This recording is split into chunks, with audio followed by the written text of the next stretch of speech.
Fantastic. My name is Devin Roster. I'm the Clean Water Division Manager, and I call the Clark County Clean Water Commission meeting to order at 6:36. Fantastic. Thank you all for being here today. As you can tell, there are lots of new and familiar faces around. So if I start with a roll call, and I'm going to go down and just record who is here today. And if I say your name wrong, I apologize. But Tracy, how do I pronounce your last name actually? Taravalo. Tracy Taravalo? Yeah. Here. Alejandra Cortez. Here. Glenn, how do I say your last name? DeWilly. Glenn DeWilly. Here. Ted Gaethie. Here. Sandra Martin, is it Boehm? Fame, present. All right. Kate Perkins. Absent. Rudy Salacory. Here. And Phil Struck. Sure. Okay, fantastic. I also want to acknowledge that we have a guest who's joining us today. I don't know if he'll be able to stay on the whole time, but perhaps Jordan, maybe we can have you introduce yourself. Sure thing. Hey, everybody. Jordan Bogey. I am a senior policy analyst in the county manager's office. I mostly support the county manager and the county council. Been in my role about 6 months here at the county, and looking forward to learning more about the Clean Water Commission and the work that you're all doing. I've been engaging with Devin over the last 6 months around a bunch of different issues related to Lacamas and Vancouver Lakes, the last legislative session that just ended, and thinking about how we can move forward on some of the rate study and things that Clean Water is working on. So excited to be here, and thank you all for your service. Thanks, Jordan. And I realized one thing that I missed is asking everyone if they have had a chance to review the minutes from last week. Yes. Okay, yes. Are there any changes or amendments to the minutes as written? Yes, Tracy pointed out that I had a typo on Ted's name in the body of the minutes. So, But you also, except for the Scrivener's error. you also omitted my name from the Clean Water Annual Report. Well, I will definitely get that fixed Okay. too. Okay. Thank you for that. Are there any other things that from the minutes or other documents that were sent that need to be changed? Okay, so a typo in Ted's name in the minutes, and then adding his name to the annual report. Do that when we get to that part. Okay, thank you. So if no changes, can I entertain a motion for approval of the Clean Water Commission meeting Clean Water Commission minutes as written? Admitted. As amended. So moved. I will second. Okay. Thank you. It has been moved and seconded to approve the amended minutes. Any discussion? Okay, hearing none, all in favor say aye. Aye. Aye. Those Aye. opposed say no. Okay, the motion is approved. Thank you for bearing with me. Are there any additions to or amendments to the agenda that you would like to make today? Before we get in? Yeah. Do I need to have motion to approve the agenda? Okay, fantastic. Well, then we'll continue on with introductions. I think we're at that part. I wanted to acknowledge that we have more new members, which is amazing. So I would like to welcome Glenn and Tracy, and also since this is Rudy and Alejandra and Phil's second meeting, I thought, and you probably haven't had a chance to meet Sandra at this point. I think just going around and doing introductions for everyone would be a good use of time. So do you want to start us off, Glenn, with the Sure. introduction? Hi, I'm Glenn DeWilly. I'm from Camas, Washington, and moved here about 6 years ago. Retired, former military, 26 years, most of that with the Corps of Engineers, and both water resources and environmental engineering, private consulting for about 20. Fantastic. Welcome, bud. Thanks. Hey, I'm Tracy Travelo. I am sorry for some people who just heard this, but I moved here from Denver because I was worried about water availability. So I understand how important water is. When I was in Denver, I started a cleanup on our local watershed in our community, and also made the local school a green school, even though the kids weren't in the school system because I was homeschooling. And then moving out here, I'm on the conservation district, and I volunteer for the backyard habitat program. And I've also volunteered my time doing design, because my background is landscape architecture, doing design for people in like rehousing facilities.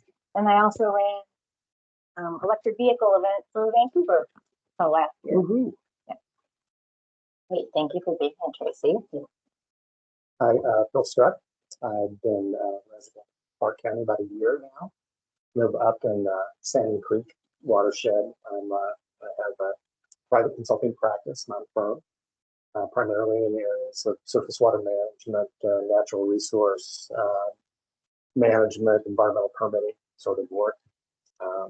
And pleased to be here at my second meeting of the commission. Fantastic.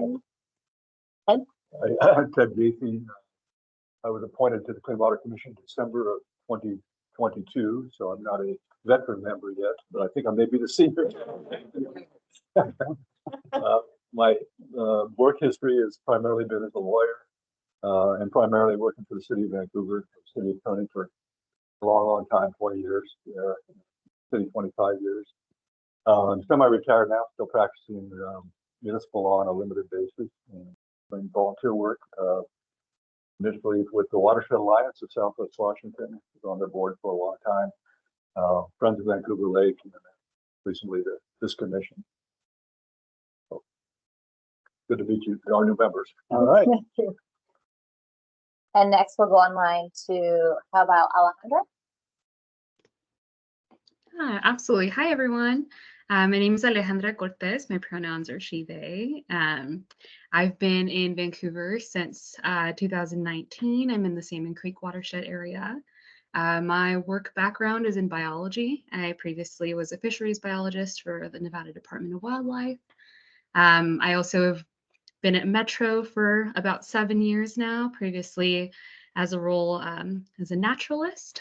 And now I coordinate the community enhancement grants in the region, which has to do with the waste system. So yeah, great to be here with you all at my second meeting. Great, thank you. Sandra? Good evening, everyone. I am Sandra Martin Boehm. I have been absent for a couple, have some challenges with aging parents, as most of you are probably familiar with. I've been a Clark County resident for all my life except for about a decade in Montana, and all of my life spent in living in rural areas. So my husband and I live in rural Ridgefield on a small farm. It's been my husband's family for over 50 years. And as the growth comes in around us, it has presented a lot of challenges for sure, as well as some particular interests related to water quality challenges around the rural growth with livestock runoff, septic systems, et cetera. My professional background is in data and engineering. Particularly in the data management area, project management, both construction and technology. Up until about a year ago, I was a project manager and director of business intelligence for CTRAN. And currently I'm the director of university analytics for OHSU.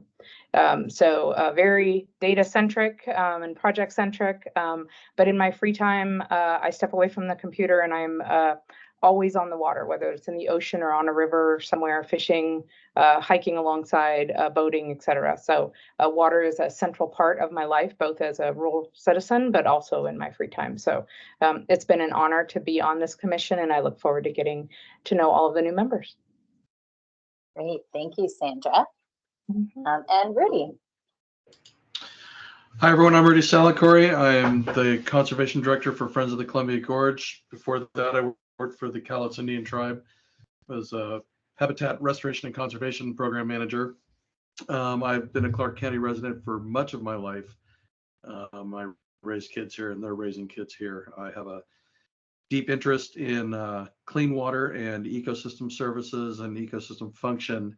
And in my spare time, I volunteer by being on several boards in this commission. So looking forward to working with all of you. And it's an interesting second meeting. So let's run with it. Let's see what we can get up to.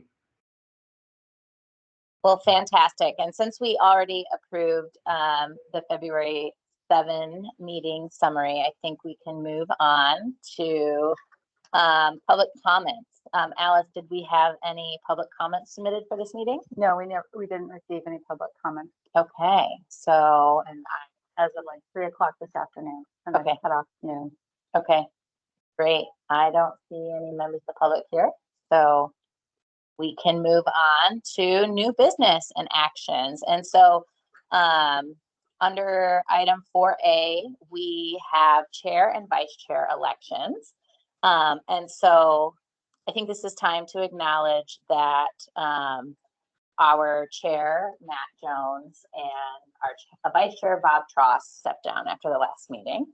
And for those of you who were at the last meeting, it was a very interesting meeting, and I appreciate all of you, your participation. I thought everyone asked great questions, and there was fantastic discussion. And I think it's unfortunate that we lost our chair and vice chair, but I am very excited to have new membership. We did send out letters of appreciation to Chair Jones and Vice Chair Trost for their time and commitment to the commission, and the others who stepped down last year. We also lost our other member, Jeff, but he chose to end for health reasons, unfortunately. So with loss of members, we have 5 new members right now, and we actually have 1 vacant seat that I would love to hear your thoughts on the timing of when to fill that seat. Right now we have a quorum with 8, and we have the option to fill that seat with somebody that we previously interviewed, or we have the option to resolicit for somebody to an interview for somebody to fill that seat, or we could choose to leave it vacant until we do a recruitment later this year, like we normally do, which is usually done in November, December. But at this time, we can get into the discussion around that vacant position.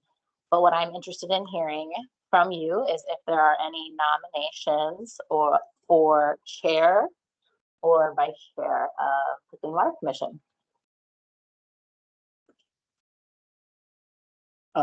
Maybe a question first? Yes. Yeah, so in terms of the staggering of the different seats and positions over time, who right now has most tenure in the commission and experience as far as sitting commissioners? Great question. That would be Sandra technically has a couple months on TED. Sandra and Ted and Kate. Okay. Are And there Kate is 3? not here today. Because Sandra has 2.5 and Ted and Kate each have 2 years. Everyone else is brand new. Yeah. But I have a question. I don't know if this is an appropriate question, but I'm curious if there are people that are interested in it. I'd hate to nominate somebody that wasn't really interested in the position, but if somebody is willing to say if they're interested or not, I'd love to nominate them for it. And self-nomination, I think, is okay as well. You asked it for me because I had the same question, so. Is there anybody that's interested in being a chair or a vice chair? What I will say, if it helps, is that the time commitment is really just one meeting ahead of our formal meeting to go through the agenda and to make sure that the chair is prepared and that they've had a chance to provide input on the agenda items, and then to be here to facilitate the meetings, with the vice chair being available in the event the chair is absent. So I don't see the commitment, the time commitment from the chair being much more significant than what your commitment would be as a commissioner. It would just be as somebody interested in taking that leadership and facilitation role. Sandra, sorry, I see that you have your hand up. Yeah, I just wanted to share that while I would love to take this on, it is not something that I would be able to do this year.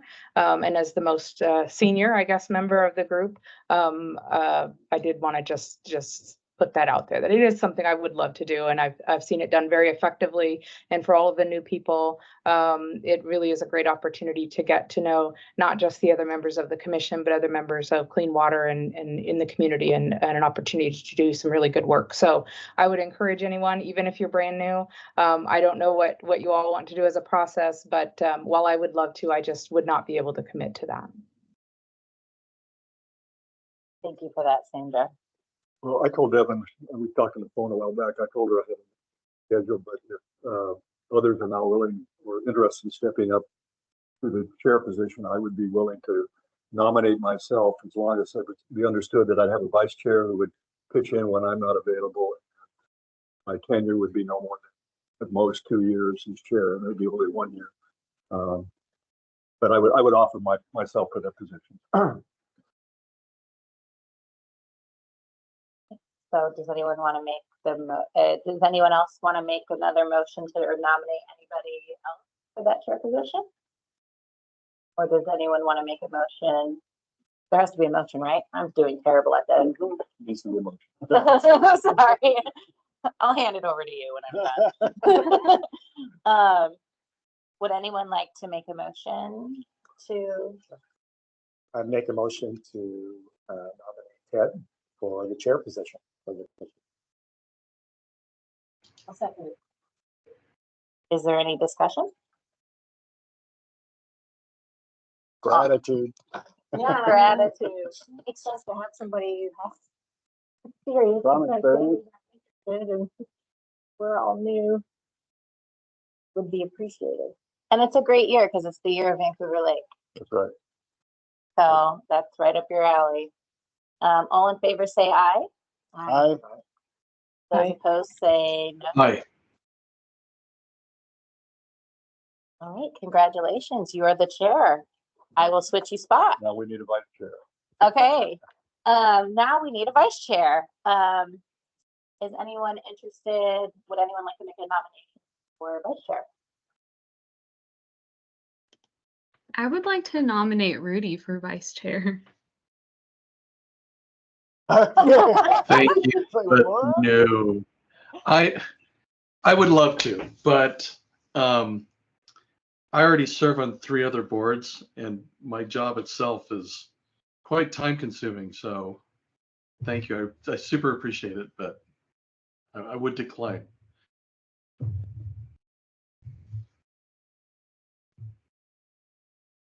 Alejandro, are you interested? Is that? I don't know. I would also like to respectfully decline. I also volunteer a number of places, and I don't know that I'd have the capacity. My nomination of Rudy was because I know you have experience, so that's where that was coming from. But thank you all so much. All right. I guess it's down to you 3. Wait a second. When there's one finger pointing somewhere, there's another one pointing back at yourself. So you got to be No, it's careful. not. It's your thumb. It's kind of like that. I'll self-nominate to be vice. I've never done it before, but I'll jump in the ring and be your backstop if you guys will have me. Is there a motion? make a motion to nominate Glenn for the vice chair position. I will second that. Any discussion? Thank you, Glenn. I love to see the leadership. First meeting. All right. You don't even know what you're getting into. I love it. Great. Yeah. We appreciate that. If not me, who? If not now, when? So let's go. I love it. All in favor, say aye. Aye. Hi. Those opposed, say no. All right, will you bang the gavel? You're the new chair. All right, I'm gonna pass it off to you. Thank you all so much. I don't know. I've never done that. So we're at new business and actions, and 4B is a Cougar Creek letter of support. Have all the commissioners had an opportunity to read the letter of support that was in our material? Devin can speak to the project. Sure, yeah. Yeah, I'd be happy if anyone has any questions. So the Clean Water Division is planning to submit a grant through the Lower Columbia Fish Recovery Board's what they refer to as the Surf Board process, which is an annual funding application that receives proposals for projects that help promote salmonid habitat and salmon recovery.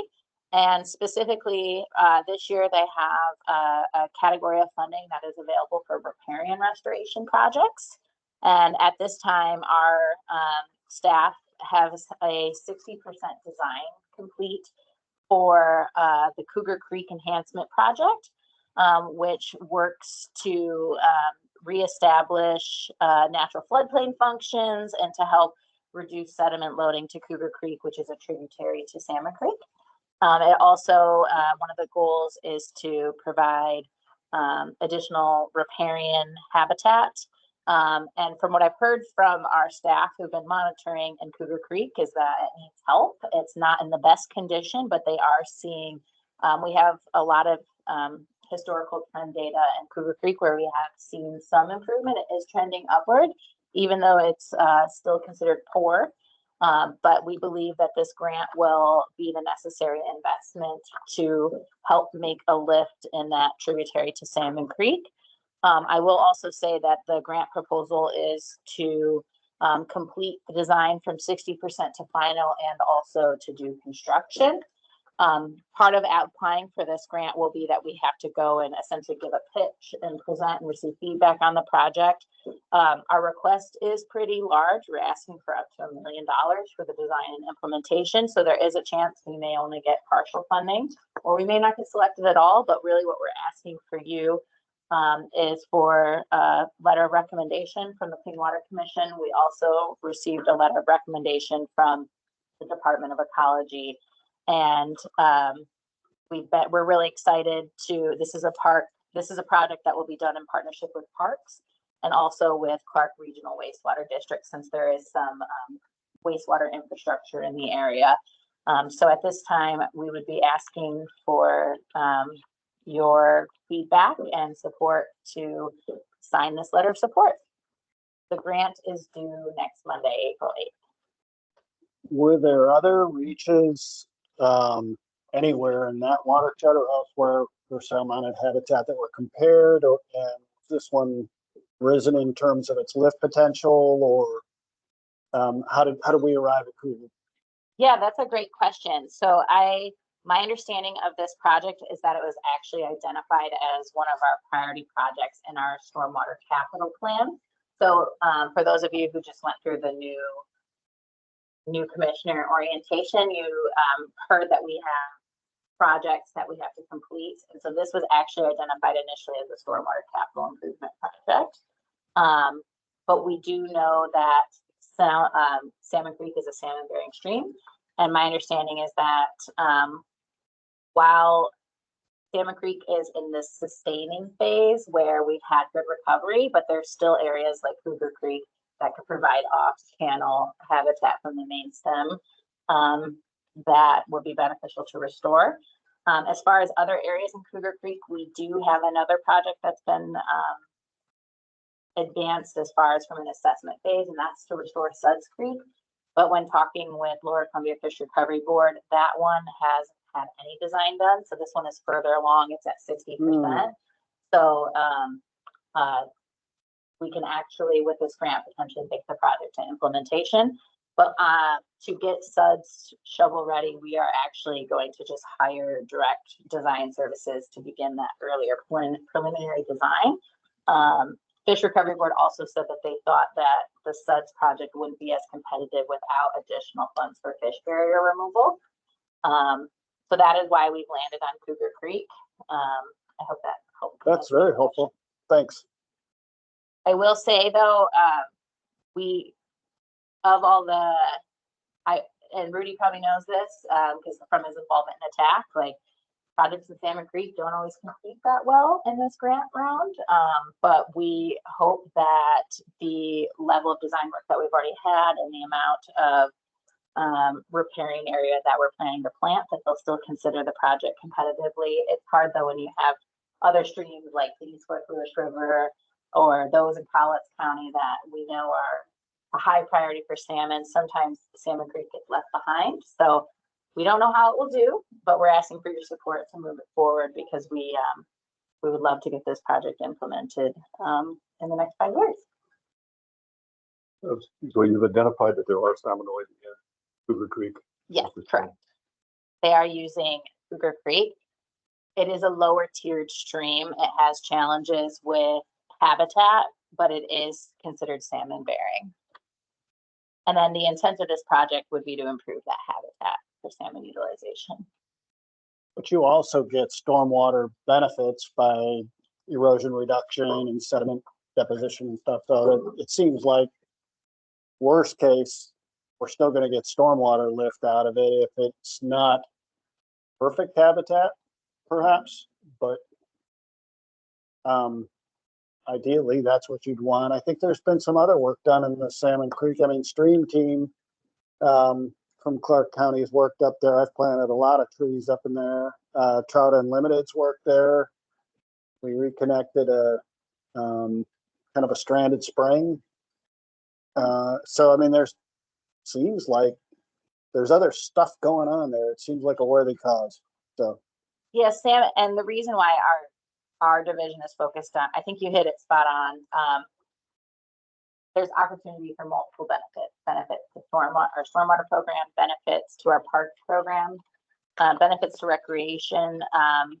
There'll be potentially public access in this area, and then benefits to salmon. So we're hoping that Lower Columbia Fish Recovery Board and the Recreation Conservation Office will consider the proposal. Upon submitting this, it will have to be evaluated by a panel of technical advisory members. And we'll receive feedback to make it more competitive, but this is really our first step to getting this project moving forward with additional external funding. Kevin, where is Cougar Creek and where would the project be? Cougar Creek is in the lower Salmon Creek watershed. I don't know how many river miles upstream it is, but I believe it is west of I-5. So it is in the lower part of Salmon Creek. And then it would be in the upper reaches of Cougar Creek. So it is a downstream, from a salmon perspective, you know, getting across that I-5 corridor is some of the hardest part of their life cycle and where they're facing a lot of contamination. And lower Salmon Creek is also where we have the most areas that don't have stormwater treatment. And so we're looking at opportunities to enhance habitat and do stormwater retrofits, because by doing this and providing a off channel or off main stem tributary restoration, the hope would be that that's additional habitat that fish can utilize throughout the place. Rudy, do you know anything about Cougar Creek? Yeah, it drops into Salmon Creek right over here by my house, by the ball fields, I'm pretty sure. I also know the Cowlitz tribe successfully wrangled 1 million or 2 million recently to do a lot of work up on the Salmon Creek drainage. So I'd love to see the proposal. I don't know when I'd get a chance to look at it, but I'd like to see it. But I mean, connecting all these projects together, I mean, you've already done the heavy lifting because the application's due Monday. So yeah, I I would move to support the support letter. Thank you, Rudy, and happy to share, maybe at a future meeting, we can have Marley, our grants coordinator, and Jeff. Marley works under Jeff, so this project was brought to fruition by Jeff. So I'm sure he'd be happy to give you a full presentation. So we have a motion on the table to support the letter of support. Do we have a second? Second it. Further discussion on the motion? I would just say the big goal is that I don't think the Clean Water Division has applied for these grants before. So I'm just very happy to see that we have a person in our division working now as a grants coordinator out of class who has more capacity to apply for new funding sources, which we all know is critical. So thank you for supporting. Yeah, in the worst case, just to, if we don't get the grant, just to be able to kind of after action it and see what did we learn out of this? What can we do better in the future? What do we sustain, going forward, or leverage other commissioners like Rudy, who's got probably a lot of experience in that, just to make them better. Yeah, I'm also happy to look at these things in the early stages as well. So. Awesome. Thank you, Rudy. That is very generous of you to offer that help. And we will take you up on it. So we have a motion and a second. All those in favor of the motion signify by saying aye. Aye. Aye. Motion carries unanimously. That brings us to the Clean Water Division updates with Devin's report first. Okay, fantastic. Alice, can you share it? Do you need help sharing the slides? We're dealing with some new computer go-to window. Well, you're welcome. Sorry, y'all. We're working with multiple computers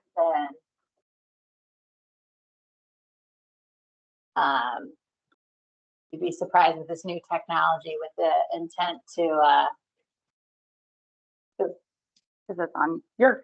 oh, sorry.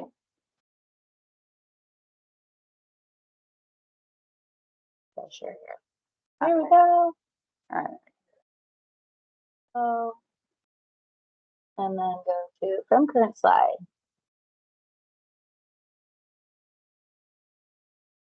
Okay.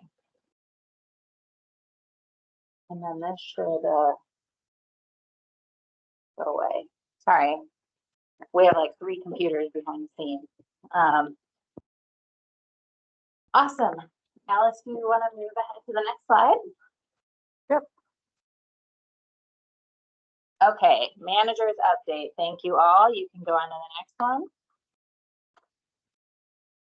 So for the update today, I hope that you all got a chance to take a look at the division report. I have been trying to put this together ahead of each meeting. So this is now, I think, our 4th meeting that I've been at as a new division manager. So I'm always open to feedback on the content and the amount of detail, but really I try to keep it high level and focused on a lot of the big projects that are happening directly out of my office, which is related to managing the Clean Water Commission, Vancouver Lake, LACAMUS, as well as our rate study, and highlighting this time the survey that we have out. So if you hadn't had a chance to read it, take a look at it later. And I'm always open to feedback on the length of it, if you find it helpful, or if there are other things you'd like to see in that. But for today, what I was planning to spend most of our time on was giving you an update on our rate study and where we're at today. And then I also have for you a lakes update on both Vancouver and LACAMUS lakes. And I am also wanted to give you an update on some upcoming open houses that we have that will invite the commission to join if you'd like. As well as some of the active requests for proposals that we have out for new work. And then I'm happy to take any questions as well at the end. I wanted to, before we get into the rate study stuff, just check in. How many of you attended the work session with Count on January 30th or watched it, where we kicked off our rate study. Watched it. Watched it. Okay. And then, okay, that's great. I've asked that question because some of this, if you attended the new commissioner training, you may have gotten some of this information that I'm sharing up front. So I'll try to zip through that. But then I have updates at the end. But for Sandra's benefit and for Ted's benefit, I want to make sure that they have some of the background information that we shared at the training. At the movie one. Tracy's looking at me like, don't make me go through it again. You're just adorable. Oh, geez. Alice, next slide. Okay, so for those of you who are familiar with our division, we have 18 staff that focus on things ranging from our capital program, our stormwater NPDES, which stands for National Pollution Discharge Elimination System. That's really the regulation that drives our program. And then we have a monitoring team and then admin and budget.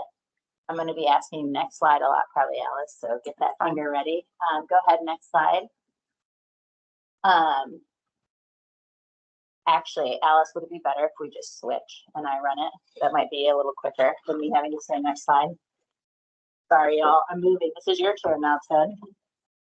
Just kidding. I'm moving over here. I think it'll probably be a little easier. So one of the things that is really fundamental to our clean water division is that we rely on multiple other divisions to achieve clean water division work. So we have service agreements with roads and operations, as well as engineering and construction and community development and parks to implement clean water work. So this can range from maintenance. We work with roads on maintenance and repair and operations such as street sweeping and catch basin cleaning. And then we rely on engineering and construction to do inspections, construction stormwater, project delivery, and then community development. We work with to do stormwater development reviews and code enforcement. And then we work with parks around legacy lands acquisition and vegetation management. So the real message here is that even though we are a small team of only 18 in the Clean Water Division, we are funding many other divisions, and a lot of the other division work is done to help us be in compliance with the stormwater permit. Again, goal is compliance, and this is going to come up as we start talking about different options in our rate study and the level of service that our division can provide, and whether or not we're just going to focus on compliance or whether or not we're going to move towards doing a little bit more and trying to increase our level of service beyond just focusing on our stormwater permit. So what are some of the challenges in the Clean Water Division, and why are we doing a rate study right now? Well, we have new phase 1 permit requirements coming. So for those of you who are new, I know we just briefed you on this, but for those of you who've been around, the stormwater permit is talked about a lot. This is the main regulatory driver of our program. And right now we are preparing for new permit requirements in 2024, which will have impacts on our program because they're expensive to implement and they don't always come with funding. So here's just an overview of the 10 categories of things that we are required to do as a division. But I do want to focus on what our new requirements are. So by March of 2025, the Clean Water Division will have to review all of our interdepartmental agreements that are associated with our service agreements that I showed you. So with parks, community development, engineering, construction, we have to renegotiate all of those. And that means that we can renegotiate expectations. I'm actually really looking forward to it. And then we are also getting ready for our stormwater manual to be updated. For those of you, the stormwater manual is a very important document that defines all of the design and engineering requirements for construction in the county. So that we are the keeper of that, and we need to update that manual, and by June of 2025, and then Ecology has to approve it, and it needs to be implemented by June of 2026. We have a new requirement also to begin coordinating with fire districts to manage PFAS, which is a new emerging contaminant of concern associated with firefighting foams. We also have a requirement to work more closely with overburdened communities and to have methodologies for how we reach those communities, and then document how we reach them. And then we are expecting some changes to our street sweeping program in July that will have a significant impact on our budget. And then in July of 2027, we have a new thing. SMAP stands for Stormwater Management Action Plan, which is where our division will have to pick a sub-watershed, which is a small area of a watershed, and focus in and do a very detailed analysis of the stormwater needs in that sub-watershed. Historically, we had focused in Mill Creek, which I think is out in your neck of the woods. And we chose that because that was a watershed that was slated for significant development from Greenland to from a lot of agricultural area, and figuring out how development would impact that watershed and what would be needed to help manage the hydrology. So Devin, are these dates the dates that these need to be completed, or the dates Correct. when so these are like This the is deadline? like right now, yeah. So we're starting to and everything on here we don't have any money for. So this is why we're asking for money. That was a good question. So the dates are when they are due. By December of 2027, we need to have new programs to educate on PCBs. Now, if anyone's doing power washing an old building and we see it, we have to stop and talk to them about how to control their runoff to make sure that PCBs from old caulking and building materials doesn't get into our storm drains. And then we also have a new requirement to coordinate with long-range plans. So for those of you who may be following the county's comp planning process or other transportation planning processes, we are now required to do that coordination to make sure that water and stormwater is being considered in those long-range plans. And then we also have a new requirement to map all of the tree canopy in the county and set policies and goals around tree preservation and restoration. So just a little bit of an overview of like, we know we have to do these things. How are we going to pay for them? We're not quite sure, but we're trying to figure out how much we think it'll cost to do this. So Devin, what is on that previous slide, how is overburden defined? That's a good question. Permit requirements. Is that individuals who live in an area that's environmentally negative health effects and that sort of thing, or how is it defined? Yeah, that's a great question. So overburdened communities are defined as those that are socio or economically a minority in the community or disadvantaged. So it has a lot to do with environmental justice and communities that speak English less than very well. And so we have new requirements to engage populations that do not speak English. And if we're doing a project within a certain area and over 5% or more than 1,000 people do not speak the language, then we have to provide translation.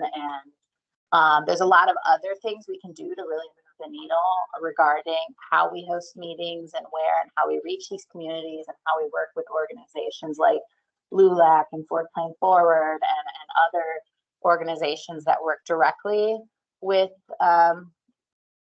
diverse communities in Clark County. And so now they're really wanting us just to be more inclusive in how we engage everyone in the county, not just those that are privileged enough to show up to public meetings all the time.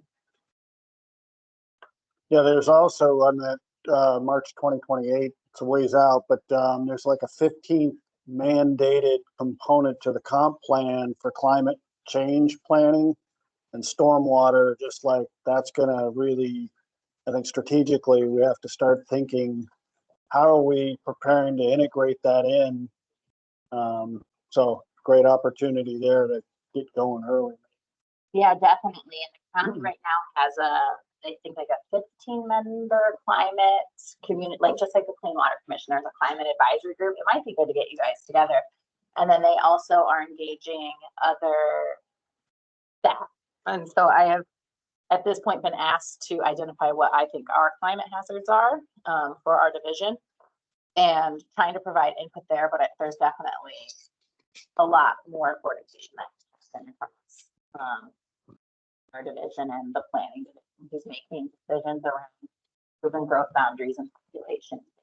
For example, One of the original members of the Clean Water Commission sits on that. I just met him on last Friday. Oh, Yeah, I was like, hi, yeah. So big reason for the rate study, we need funding for new permit requirements, fundamentally. Also, I just wanted to call out, we have over $219 million worth of public infrastructure. That's the replacement value as of 2018, so we think it's higher than that.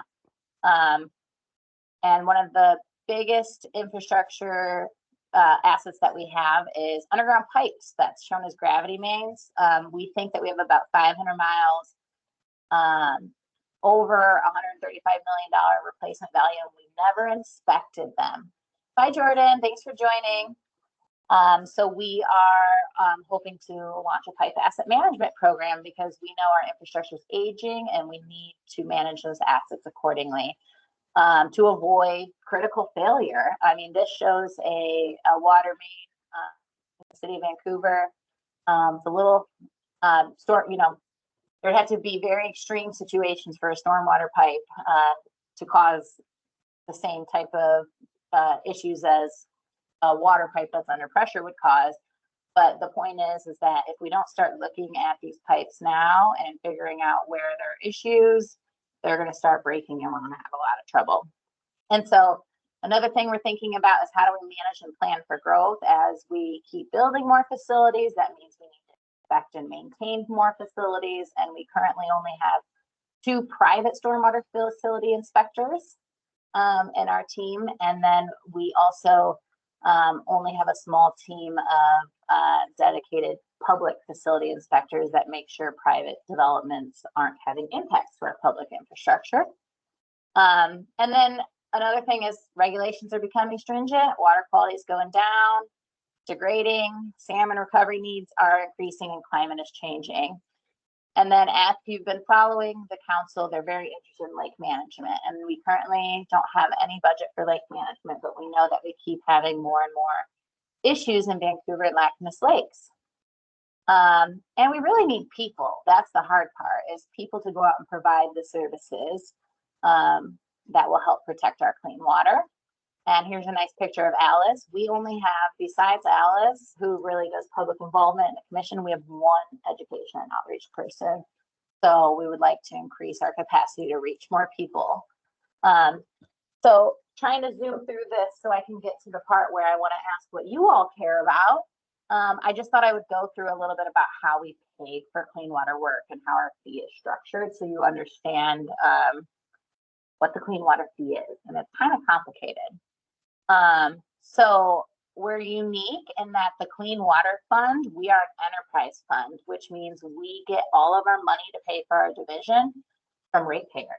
So most of our money, and our goal is cost recovery. So the goal is to set our enterprise target to be equal to the amount we're going to spend. We're not trying to generate a large amount of money that we're going to sit on. We want to bring in, we want our revenues and expenditures to match. And so for 2023, we build almost 80,000 properties in the county. And we collected approximately $7.6 million in revenue from ratepayers. And there's only been a 0.3% in properties. We saw like a slight increase over time, but our fee has not increased since 2015.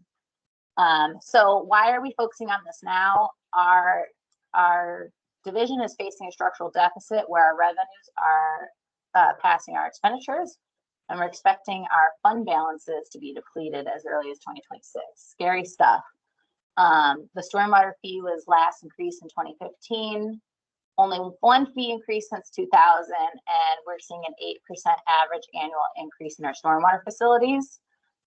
We think we have over 2,200 public facilities and 1,800 private facilities right now that we're responsible for. And just so you know, how do we like assess and develop this fee and get it out the door? So Public Works, we work with our auditor's office and our budget office to develop a 6-year budget forecast that says this is how much money we need for 6 years. And then we work with the assessor's office to get data about the parcels and the land use type. Is it a single family house? Is it multifamily? How much is this considered a mobile home? And we'll talk about what that means for our fee. But then we use all of the information. We have a GIS system that uses the assessor's parcel database to ultimately run a program that is done in Python that applies the fee according to the fee calculation methodology in GIS. And then it spits out a cost per parcel. It doesn't just spit out a cost per parcel. I'll go through how it's calculated. And then we work with the treasurer's office to bill and collect the fee. So the fee goes out once a year in February on property tax assessments. And if it's over $50, then people have the ability to pay it in 2 payments. Otherwise, it's captured on that first property tax statement. But it is a separate line item that is a fee. And right now, there is only one exemption that I'm aware of that provides a discount, and it's after we calculate it. But for those who have taken advantage of the senior tax exemption program in Clark County to help reduce their property taxes, that also has a reduction of their clean water fee. And those properties that are considered hardship mobile homes, which is essentially a permit to put like a temporary RV or home that is for like emergency situations, they don't have to pay a fee. But they're not permanent structures, if that makes sense. Before I get into a bit about our rate structure and the calculation and how it's applied, are there any questions about what I've presented so far? Okay. Are you sure? Do you have any questions? Go Okay. So there are a few terminologies that I want to present to you. So the rate structure is really 2 things. Well, actually, I'll start with the stormwater rate. I'm sorry, it's the second item. This is our per unit cost for stormwater management. And we determine this based off of a rate model where we take the total fund that we need to achieve, that we need to sustain our program. And then we look at the total number of parcels, whether and how many single family, multifamily, and business parcels. And then we can use this model that we have to come up with a unit cost for stormwater management. That unit cost is then taken into account in the rate structure, which is really how the rate is applied to different land uses. So currently in Clark County, our rate is for single family residential lots is $47 in the urban area and $35 in the rural area. One thing I want to explain to you is something that's called a base unit, or you might hear this referred to as an ERU or equivalent rate unit. And for single family and multifamily lots, the base unit is the number of dwellings. And so for one lot that has one home, you would have 1 unit, therefore you'd be charged $47. If you are an apartment complex that has 10 units, you would have 10 units that would be charged $47, so you get charged $470. However, for commercial properties and for roads and railroads, we use a base unit that is based on imperviousness. So our current unit is 3,500 square feet. And for those commercial parcels and for roads and railroads, we calculate what is the square footage of imperviousness they have. And then for every 3,500 square feet, they get 1 unit. So if you have a giant development or a giant mall and multiple parking lots, then you will, let's say you have 35,000 square feet, then you have 10 ERUs, and you're charged $470, the same thing. I think I did that math right.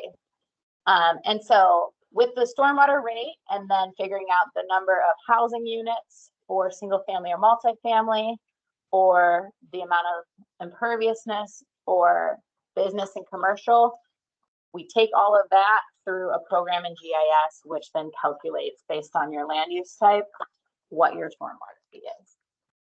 So where did there's a 3,500, does that go all the way back to the inception of the rate, or is that a new number? That's a good question. That is, that's a relic, so we've had that. Seems a little high. I think it's high too, and we can talk about that. So one of the policy decisions we have too is regarding how, if we want to lower that base unit. So if we go from 3,500 square feet to 2,500 square feet, for example, and somebody has 10,000 square feet, they're going to get charged for, they're going to have more units applied to their property. So the lower that base unit goes, the more people will pay. The higher it goes, the opposite. I did take a look. I don't have the numbers on the top of my head, but I was comparing Ridgefield, Camas, us, Vancouver. I know that we are on the high end. Is there any thought about leaving the ERU kind of base model as probably one of the more simple methods and looking at any of the other industry standards as far as a rate model? That's a good question. So my understanding, so when we first embarked down this pathway, we were talking with one of the leading consultants on stormwater rate studies, and they just put out a report, I think within the last year, that was funded by Ecology, that reviews like methodologies for stormwater rate calculation. And this model of using housing units for single family is a standard practice. That's pretty common. And then using the square footage for the commercial and transportation parcel is the recommended best practice. So that's a long way of saying that our methodology is consistent with the methodology that would be endorsed by the leading consultants in this area, which I was surprised to find out. Maybe you could chime in there, because I don't know if you have any insights into the methodologies and ERUs. Yeah, I've seen it done multiple ways, but those are basically the two options. And sometimes it's one, sometimes it's the other, sometimes it's both. But I think for a larger, just like in a city, a smaller city, just use ERU. Right. And, but I think this is the standard from my point. Great. Yeah, I challenged it at first. I was like, are we sure? And then I caught myself a few times. And then when I read that report, I was like, oh, it actually is. who is the consultant?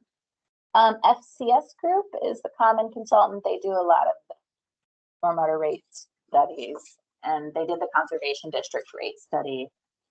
Are you already down that road?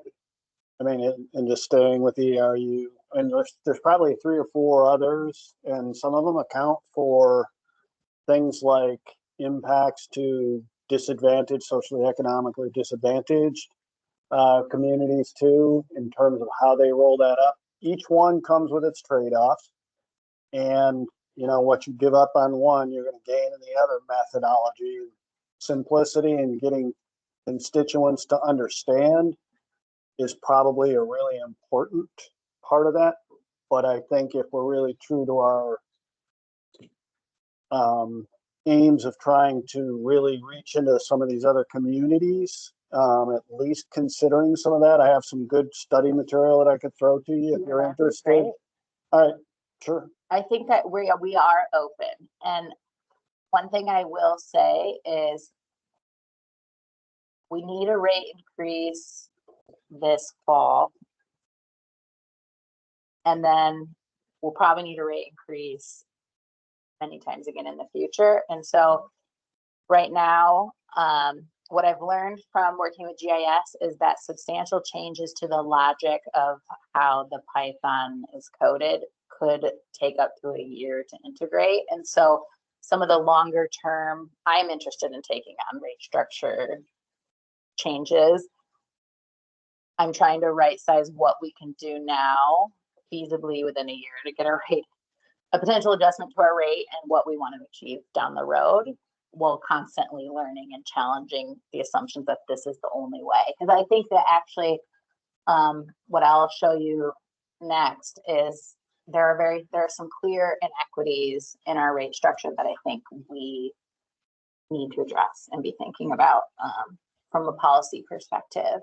And one is around single family residential units and also multifamily, because there's no incentive to build more if you are a developer at this point, and you're building, and we're thinking about affordable housing, for example, it's actually cheaper over time to only have 100 units rather than 1,000 in a building, for example, because you can have bigger units and less stormwater fees if you're charging on a per unit basis. And I can get into that here. So I think this is really small, and I apologize for that. Zooming in, it's working. So one of the challenges is we have a different rate for if you're in the urban area or the rural area. So if you're in the urban area, you are charged $47. If you're outside of the urban area and you're in the rural area, you're charged $35. And I think the intent of that was this thing in stormwater rates called proportionality, where those who benefit from the services are those in the urban area, mainly from stormwater. But as we all know, our urban area and rural areas are blending together. But one of the things I wanted to call out that is currently in our policy that I keep challenging and wanting to bring to our council for consider is that right now, the bigger the lot you have, the lower the price you pay. So somebody who has a small, tiny house on a half an acre pays more than somebody who lives on 20 acres with a mansion. So that is something fundamentally off in our rate structure that we want to bring to council's attention and consider. I think the original thought behind this was that if you had more land, your stormwater was likely managed more, but it doesn't consider that if you have more land, you could build more. And so, and this is a relic of very outdated, hasn't been visited since it was created, rate structure. And then again, for multifamily residential units, there isn't really an incentive right now to build more units, because the more units you build, the more you get charged from a stormwater perspective. So I think looking at how to, from an equity perspective, address those very clear things that can lead to inequities that people probably didn't think about when this was created, is important, as well as if we begin to charge, if we were to lower the square footage of imperviousness and increase our rate, how that would affect our business community as well. So there are a lot of implications here, and I want to make sure we're very thoughtful about how we consider how this will affect everyone in our community. Because I imagine that our business community and even the public works will be affected. So Devin, if you looked at some of the counties that have substantially larger populations like King County and Snohomish and Pierce, are they using the same rate structure approach? Because you pointed out a couple of meetings ago, the differential between what they charge for their stormwater fees and what we charge is astronomical. Actually, it's a huge difference between how those counties calculate their stormwater fees and how we have done it down here. That is correct. And as far as their rate structure, I can't say that I know the ins and outs of everybody's different rate structure, but I do know the differences between the per unit cost. And so I skipped ahead here. As you can see, compared to other phase one counties, which means they have the same regulations as us, we charge $47 per unit. And all the other counties charge significantly more than us, with Snohomish County being probably the closest because they're a little more rural. But as you can see, Snohomish and Pierce are our closest from a county perspective. And then if you look at our neighboring jurisdictions, even Ridgefield charges more than us at 122, and La Center doesn't even have a stormwater permit. So we are sorely undercharging, which is unfortunate because we've really put ourselves in a bad position.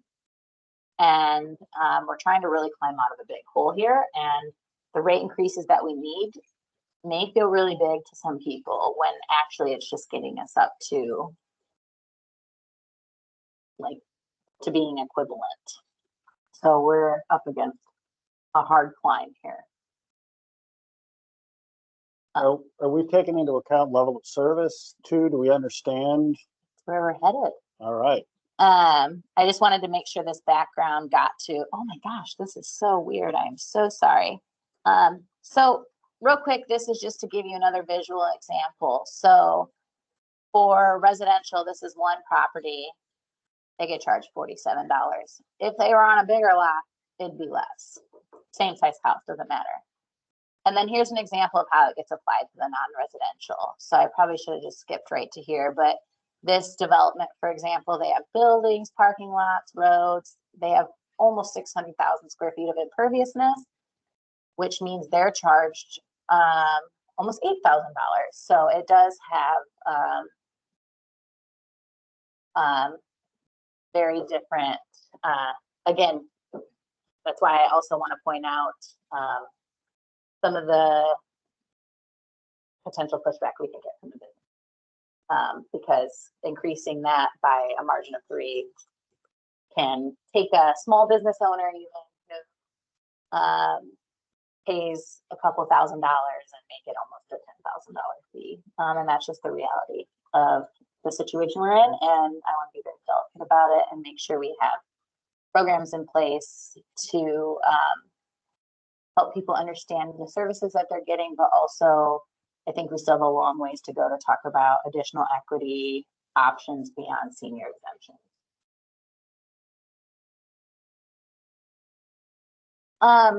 Are there any questions before I kind of get into the next step? And for the next step, just to let you know where we're going, I really want to spend some time hearing from you about what services you think are important, because you're spot on, Glenn. Where we're headed is figuring out, essentially, are we going to continue to provide only compliance, which I would consider low level of service, or are we going to try to move the needle?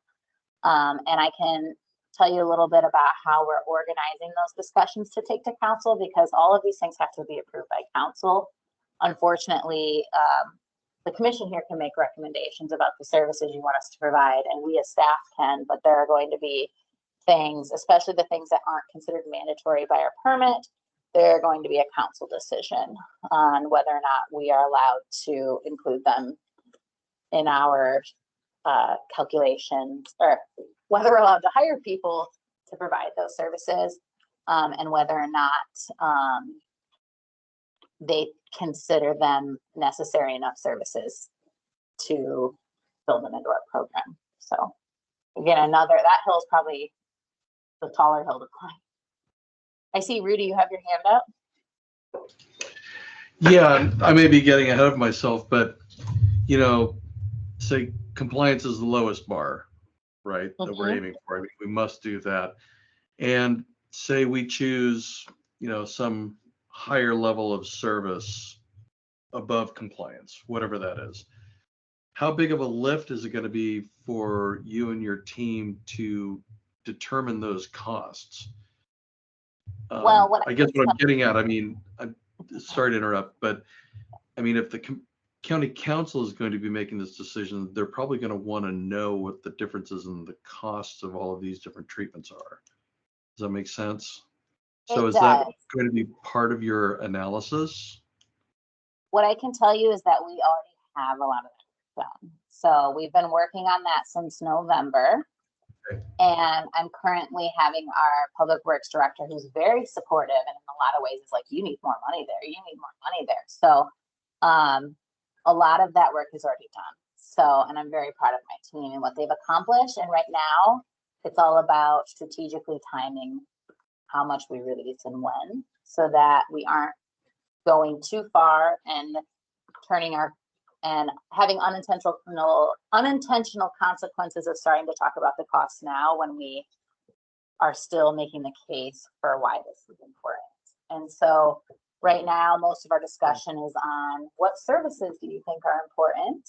And I'll go, that goes right into the timeline. So I might just pivot here, just so you know where we are. Right now, we have a public survey out. Hopefully you've seen it. If not, we're gonna walk through it together here in a moment, but we're asking the public what clean water services are important to you, to try to get a sense from the public what they care about. And we've asked people to identify what district they're into so that we can break it down by council district. And then here we are, we're at the Clean Water Commission, and we're here to talk about what services you think are important, which is the discussion that I am wanting to get to for our meeting, the rest of our meeting.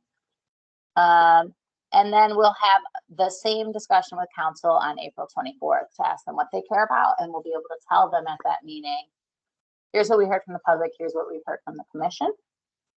And then we plan to bring in the cost estimates for those services in May, where we share with them, okay, this is what we heard you care about, here's how much it's going to cost to deliver that, and get some feedback. And then we aren't planning to present draft rates until June. I can tell you we have some estimates now of what those rates might look like, but we're still fine tuning things. But we want to make sure that we're having adequate time for input and also hearing from the public. And since this is complicated and there is equity to consider, we're not wanting to come out right now and start talking about rates. We still have a long ways to go. So does that kind of answer your question of where we're headed? We're hoping to have a public meeting in July to let the public know and get some input on the rates, and hoping that we can have a final rate adopted in August.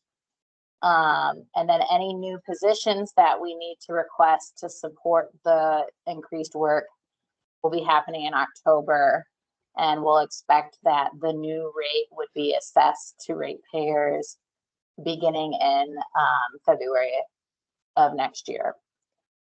So that was a long way, Rudy, of saying I am not worried about estimating the costs. I am worried about justifying those and getting support from our council, or getting their buy-in. Any other questions? But I'm curious about the lakes, and Yeah. whether you have those under compliance obligation or whether it's in a different place. But Yeah. I don't know, but I understand both lakes are periodically closed to swimming, so there's like a public health issue there.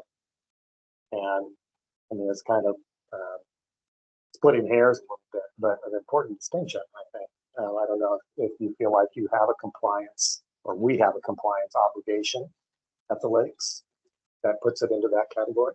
That's a good question. So technically, there is no this between harmful algal blooms in the lake and our stormwater permit, Okay. except Right. for managing and treating the runoff that enters the lake.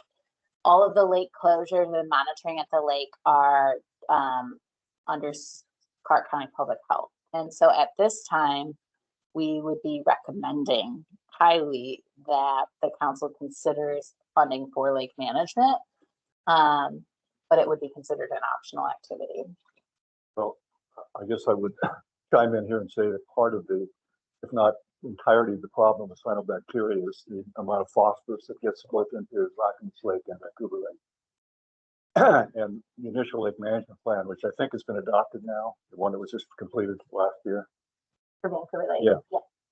that has a recommendation for phosphorus treatment for new development, which would be a change in your stormwater level of service and requirement. So I think there is a connection there between the capturing the phosphorus and what's happening with pollutants in both of those lakes.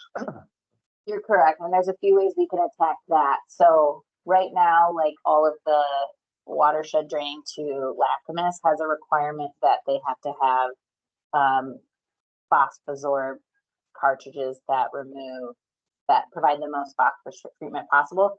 That development regulation doesn't exist for Vancouver Lake, but I mentioned that we are updating our manual. We could make that a requirement in our manual simultaneously, which would then make us have to do it and our private development community. So there's a way we can attack that outside of the rate study, but I think the gap is like if we want to do additional retrofits or additional projects or the treatment. Right. And we're estimating right now, I think we've included a couple $100,000 a year recommended that we would want to have in our rate study. And that will be a council decision for them. A discretionary item considered non-regulatory. So that will be the interesting part because they are very interested, and I think they're very interested in a lot of things that aren't considered regulatory right now. But I think that matches with the interest of the commission to move our focus beyond just stormwater and looking more holistically at clean water. And I'm hoping that council will see that through this rate study. And every time I talk about the lakes, I always talk about the rate study. And even I just gave them an update on lakes and mentioned, and by the way, there's no funding for this. So please remember in the rate study that we need you to be considering the lakes and the decisions.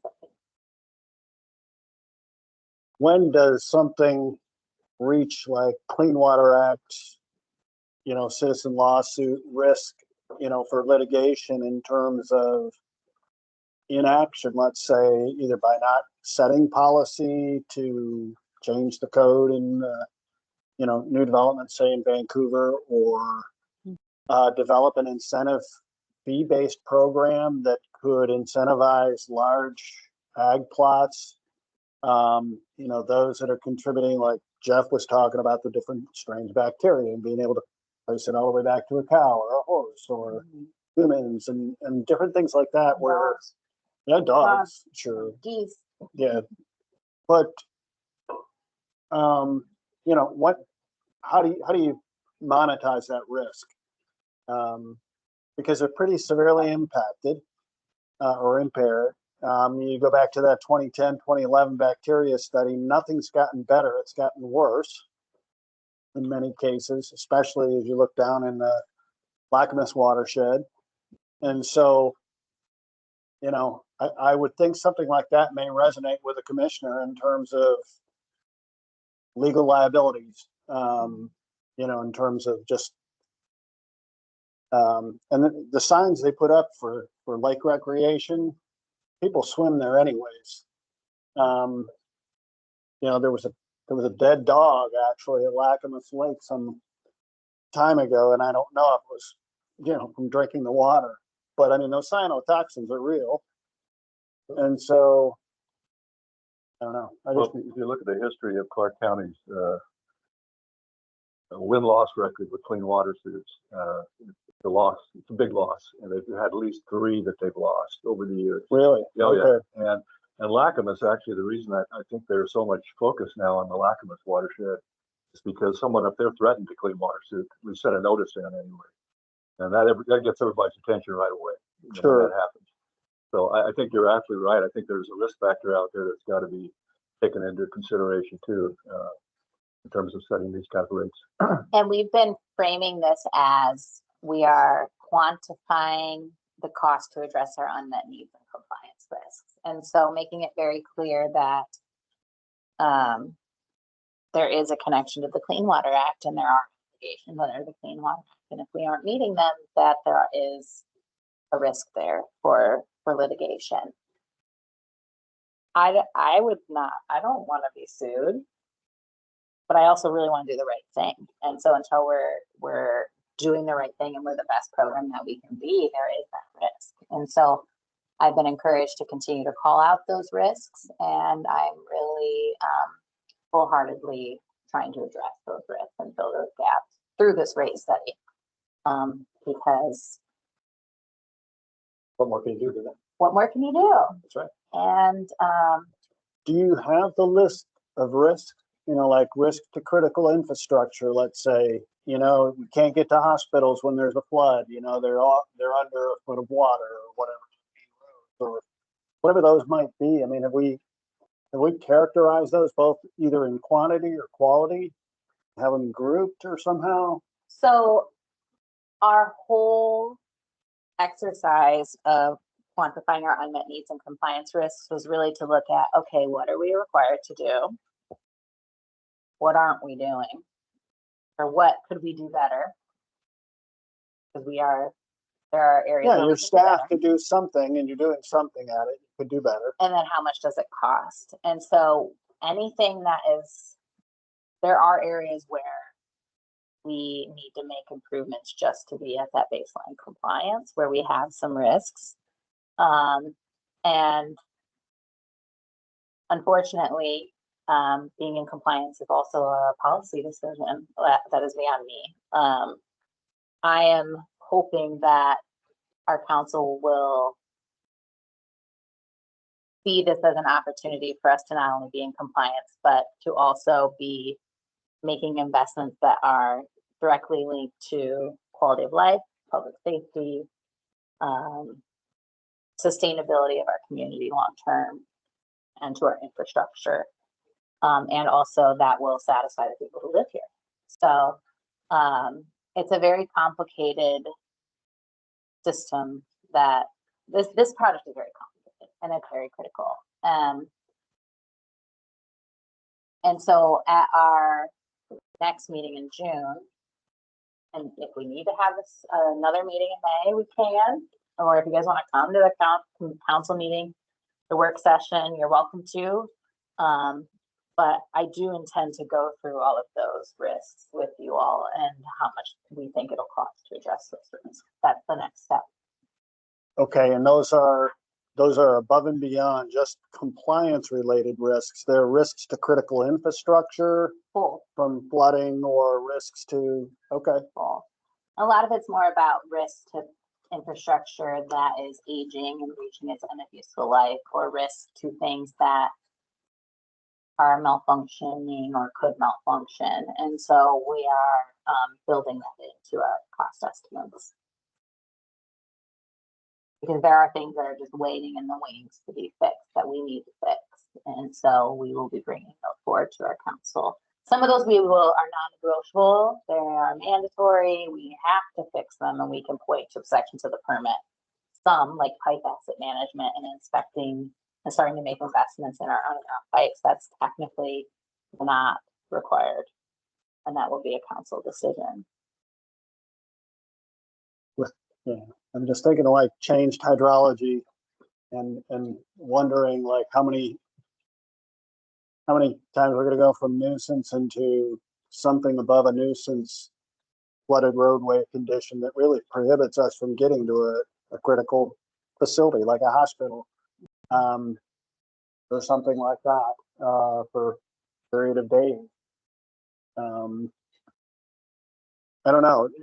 That's why I was asking the question about SWIM and modeling some of our areas where you take the unincorporated area, do a GIS overlay, let's say, of here's our highest growth. You know, we're expecting 200,000 people here in the next 25 years. Here's our highest growth density areas. Do we physically have the stormwater assets in place to convey that water? I think that's a great question. And I don't think we know. I think we don't know what we don't know yet, because we haven't even characterized the infrastructure yet, let alone its capacity. I 100% agree with you. And what I can tell you is that we have it mapped and we know like the size. But I think you're correct. We don't know with changing climate how, if we have areas that are under capacity. And we did buy a pipe crawler. I named her Piper, and we're gonna get her underground, start driving the pipes. And hoping, I think that your recommendations and insight into all of your ideas on how to move that program forward will be now's the time. That's what we're doing. I just want to do a time check. It is 8 and we are like so far behind in our agenda, which is pretty much my fatal flaw. as time management.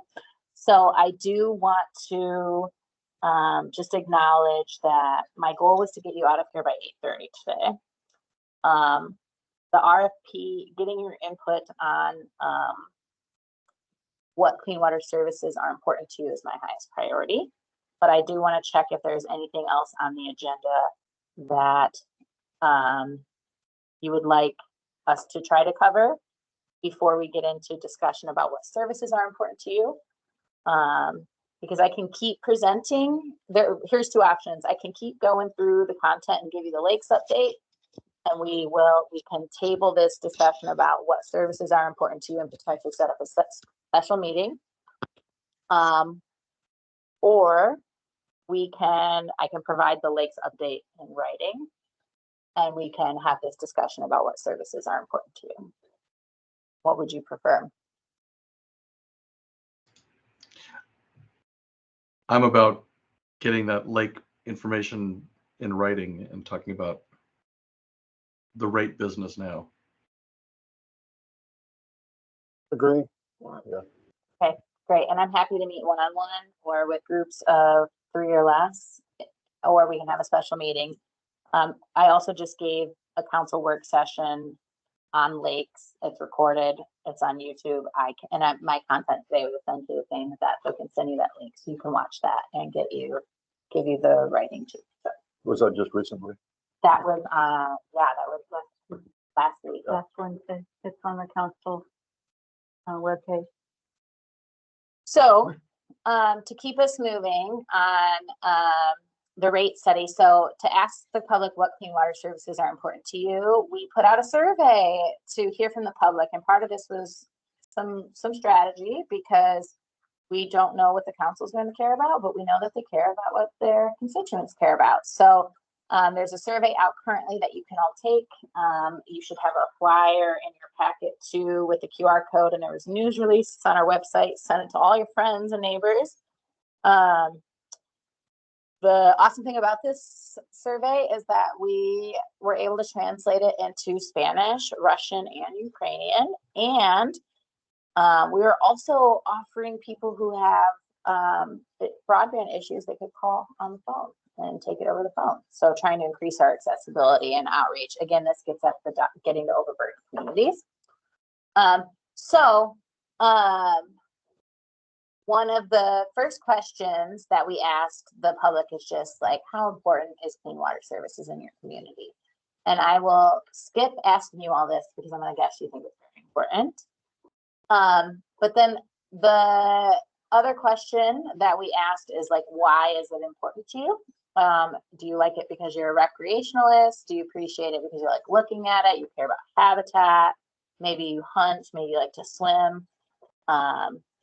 But then our other questions are really geared at trying to get a sense of what services, because this is what these will ultimately inform our level of service. A lot of these things are areas where we can improve.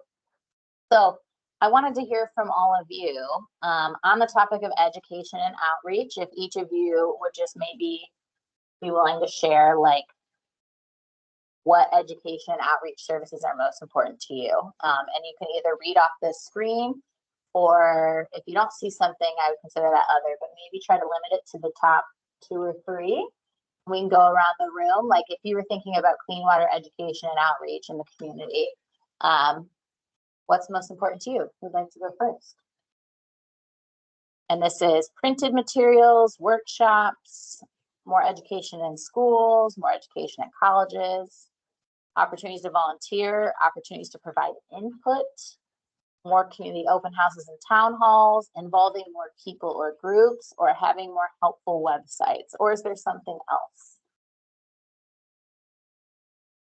I'll say that from my experience, when you go into the schools, the kids go home to their parents and they're like, we shouldn't be throwing that in the trash, or, you know, I mean, just like down to that level. And the parents will come to me later and will be like, it is learning how to compost now, or whatever. Like, it just seems like when you get to those kids, not only do you change their trajectory, but you can change that household.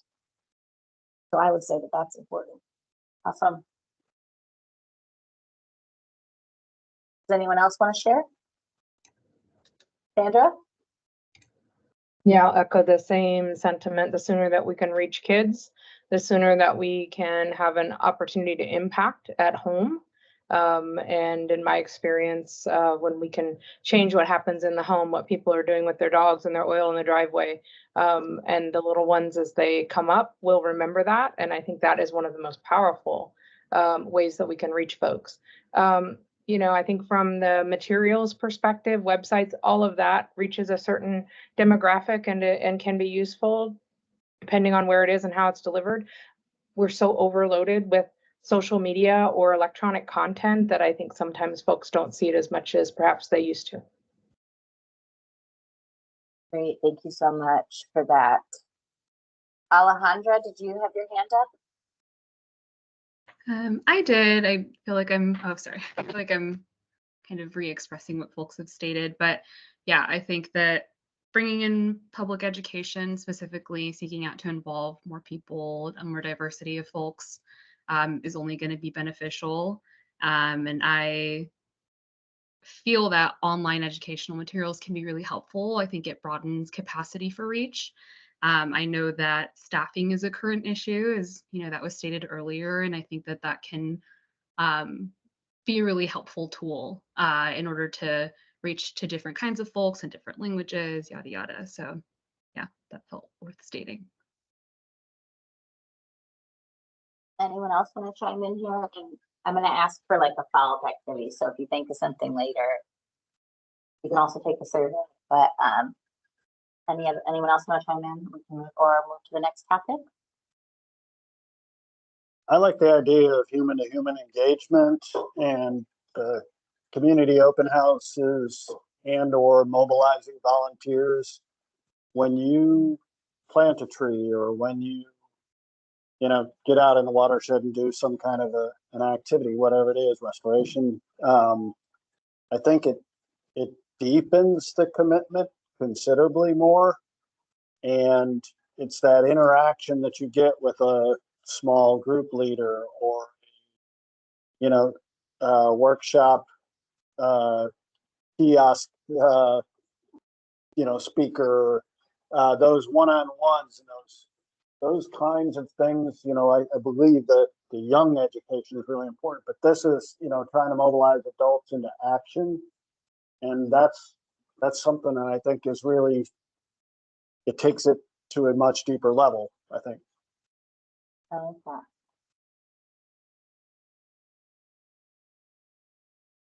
Do you guys mind if I move on to the next topic? There's a few I want to get through. So I know this is a hot bucket one, lake management. And so I'm actually just walking through the survey questions with you all. So this is really focused on what can we do in the watershed to help improve the lakes. And so I'm interested in hearing from all of you. What are those upstream or watershed services that are most important to you? And what we have here is pollution reduction from stormwater, pollution reduction from livestock, reducing pollution from pet waste, reducing pollution from fertilizer, pesticides, or other lawn care activities, or services to reduce pollution from septic system, or maybe it's something else. Anyone want to chime in here on what's most important to you? Well, I think all of those All the above. are contributing to pollution. So that first one, services to reduce pollution from stormwater. Stormwater gathers all those things and delivers them to our water bodies, which is why we have the problems we have today. So I'm not sure how you want to prioritize the answer to that question, but that survey, but seems like all of them apply. Yeah, and isn't it sometimes your frame of reference where you live in the watershed and how you view the watershed versus others, and it's like the fingers kind of get pointed around, like, well, no, it's them over there. They're doing all that, and like in your backyard, it's like, well, oh, shoot, I did fertilize 3 times this year instead of twice, and whatever it is, and so it's easy there to be critical of others' activities in the watershed. I like your point. I think that's. Is anything missing? I realize like this doesn't have anything about restoration and natural areas, but I would just say with a caveat, I would see like restoration of natural areas is a service we could provide to reduce Yeah. pollution from stormwater. But right now, I would say like really where we hang out is that reduce pollution from stormwater. A lot of the other things are programs where we could make more investments or have more partnerships, which is why we're asking, like, if you care about livestock, if you care about pets, care about fertilizer, care about septic systems, those are all additional areas where we would need to bolster partnerships to be able to provide those things. I remember Councilor Medved even specifically mentioned that fertilizer, people over fertilizing. And that's a huge gap in our programming. Yeah, I think the way the fertilizer one's written, though, it kind of makes you think domestically in residential areas, and yet research, especially out in the Midwest, says that the ag community will listen to a conservation officer pretty well, and when there's incentive programs to behave the way they want them to, and yet when they're disengaged, their performance just like goes right back to where they were, and they over fertilize, they fertilize right before rains, or and I don't know how we behave in Clark County, and I don't know that we have enough monitoring persistence to really show that. But I think it's kind of the way the question is worded, it doesn't necessarily get to ag fertilizing either, which is, I think, one of the excluded categories that is allowed to use phosphorus-based fertilizers still.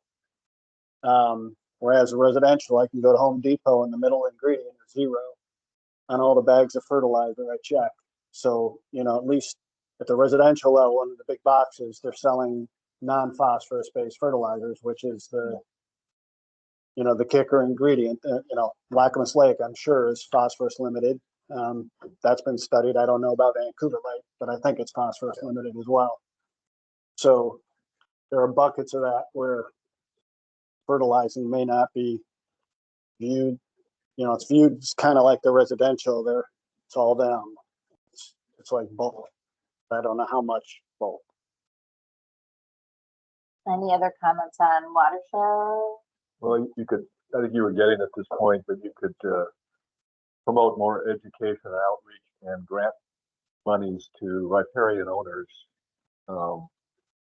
who are, there's a lot of which are doing major damage to river streams. That's a great point. And there are programs out there. I think the Florida Fisheries Recovery Board had money that they were doing grant programs, because Watershed Alliance actually did a whole stretch of the Washougal River outreach to property owners along the Washougal to sort of redo their riparian habitat. Wow, that's awesome. I just wrote that down. Oops, sorry for the weird Zoom. I'm going to move on to in-lake management. So keep in mind, we aren't really doing any of this right now. So we wanted to ask the public, what in-lake management services are most important to you? Is it, one, implementing water quality treatment, such as beach algicide, which is really focused on reducing beach closures or recreational closures, and specifically focusing on swimming areas and swimming advisories? 2, implementing treatments to reduce nutrients in the water column, which will see through like things like alum dosing or Eutrosorb. Implementing treatments to reduce nutrients that are trapped in the bottom of lakes, so really getting at sediment treatment. And then implementing nature-based projects like floodplain reconnection and restoration that can improve water quality and fish and wildlife habitat, and managing aquatic invasive species. And I will say I'm seeing the public results roll in, and this one surprises me. I'll tell you what it is after you guys tell me what you care about. Does anyone want to weigh in? I'll just say, Devin, that a lot of these questions are, to me, are targeting an audience that knows some stuff about it already. Yeah. And I'm wondering if that's the intent, or whether, if you wanted to access people that maybe weren't as familiar with water quality, asking questions about, are you more interested in short-term swimming protection, or are you more interested in long-term water quality enhancements, or really outcome-oriented questions that anybody, that somebody doesn't have to have a background in water quality to understand what the question is. If that makes sense. Totally. Good point. Yeah, that's a good point. I didn't think of that. When we were doing this, I was like, I need a survey expert. Because surveys, there are survey experts. I'm not one. It's a thing. Yeah, that was great. But, you know, I think the population, I guess, did the symposium, right? So, you know, maybe this is totally appropriate for the population, you know, that's interested in the survey, Yeah. which is probably true. So I Yeah, just throw that it would out. be motivated to take the survey in the first place. That's a good point. I think it does assume a level of knowledge that the general public just doesn't have, at least at this stage. And we plain talked this down. I mean, most people that think about. I'm right there with you, Phil. I'm there. They need to get it done. You know, the common people here think Vancouver Lake, they think, well, the beach closes and so the kids can't go swimming. So they would probably check off box number 1 there. But there's a lot more to it than just that. I mean, you can do a beach algicide area that would pretty much take care of any kind of algae that was growing, blooming, and it was dangerous. But it would just be a short-term fix. It'd be maybe a couple of weeks or something. So that's certainly possible. And then I was telling Devin, we have an Olympic level rowing course in Vancouver Lake. I mean, you could literally have Olympic trials on that course because it's that big and that well designed. And that's an area where we've lost, I don't know, over the years, 3 or 4 major rowing events that bring in thousands of people to this community and a lot of money, millions of dollars actually. And I think a broader perspective is necessary to say, well, if we're going to do this short term, let's do it for these big events as well as for the kids that want to swim in the water in August. I think that is great feedback. Any other thoughts on what in-lake services are most important? Or do you guys want to hear what the public's saying? Number 1 response is implementing nature-based projects. Woohoo! I'm shocked. Nice. I thought everyone would be like treatment. But we're finding the majority of respondents are on the nature-based projects. So awesome. Just got to figure those out. Just got to Yeah. figure them out. Scale them. Yeah. And actually after that is a real interest in managing aquatic invasive species. Oh, really? Yeah. Wow. A lot to unpack though. I think I'll keep us moving and we can come back to oops. Sorry, I'm not. So this one I'm going to zoom in. So this really gets at our capital program and what are we building? And so we wanted to ask people what stormwater projects are important to you. So 1, building projects that reduce water quality impacts from roads, parking lots, and other hard surfaces. 2, building stormwater projects that help reduce and slow the amount of stormwater running to really focus on reducing flooding and stream bank erosion. 3, well, I'll come back to that one. I think I should be actually reading them up and down. Building stormwater projects that help reduce nutrient pollution that cause blooms. Restoring natural wetland and floodplain areas. Building stormwater projects to reduce oil, metals, and other toxic pollutants from roadways.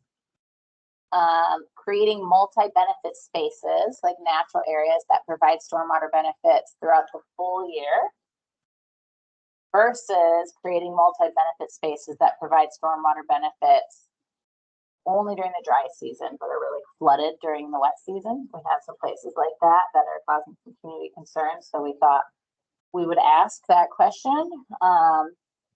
Planting trees along streams for shade and habitat. Planting trees along streets and sidewalks to capture rainwater, because believe it or not, we don't have an urban tree program in Clark County. So any thoughts on which projects are most important to you? I want to do them all. If you had to pick a few that were top priority to you, what stands out?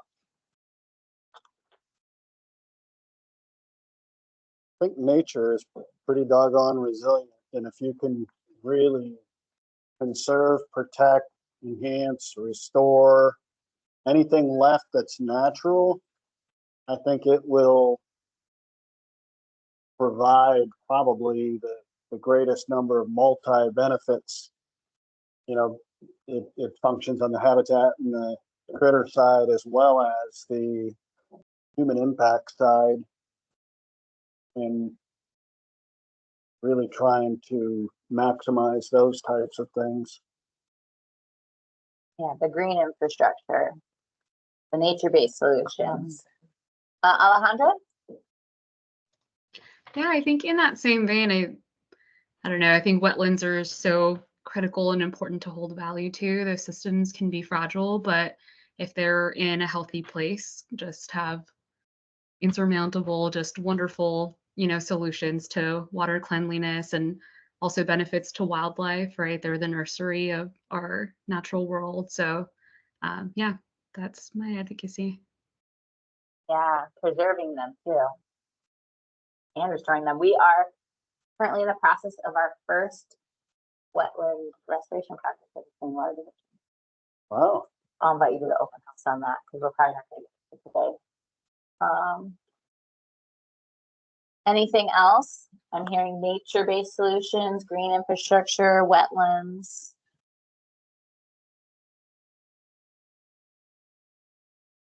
Okay, I'm going to move on to the next one. Monitoring. So you all know we have a monitoring team. So what water quality data and information is most important to you? What we were asking the public is, do they want data about water quality in rivers and streams? Data on lake water quality? Data on water quantities, such as stream flow and rainfall? Data to identify and address the sources of river and lake pollution? More locations where water quality is tested, more public presentations about water quality information, educational resources about how water quality is changing over time, information about emerging contaminants and chemicals, or information about Clark County tree canopies. Does any of these jump out at you? Yeah, I think that to me anyway, the top three really kind of like what's going on, what's the trend, and what are the problems, which are really kind of, I think, your program. You've got your source control stuff and your compliance. So having things that kind of help you focus those resources in the places that need them most. It seems to make sense to me. I like it. Things that tell us how to fix problems. I realized I didn't include any data on fish. I probably should have included that, although that would probably be done by our partner. The aquifer is not mentioned. Data on, we could add that probably to water quantity, definitely the aquifer. Another way just that we might talk about that for your reference is stream flow, like base flow, which we rely on that surface groundwater exchange. So the aquifer and that groundwater base in flow, I think that is a huge need.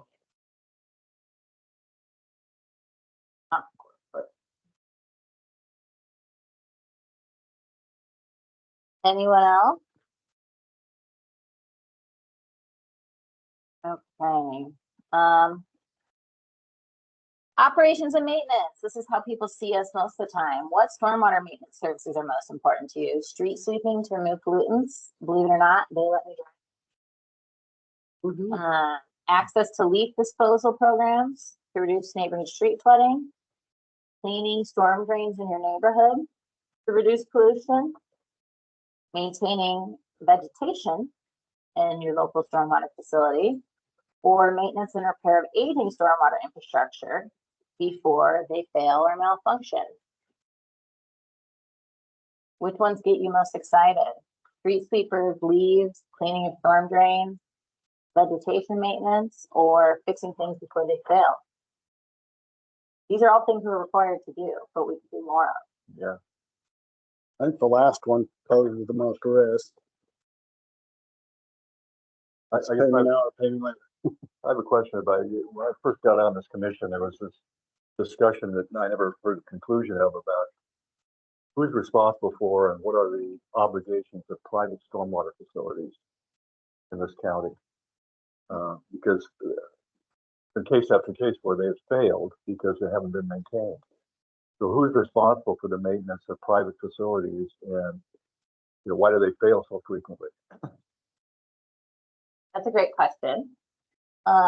Maintenance and repair of a private stormwater facility is the responsibility of the private owner, which is normally an HOA or a commercial development, or it can be just one development. We are responsible for inspecting them and providing assistance to get the facilities fixed and documenting all of our inspections, how many fail or defect, and then the progress we're making on getting them fixed. And so it's really our responsibility to work with those private owners to keep the private owners making those investments. And the staff that do that will go knock on doors. They will track down people.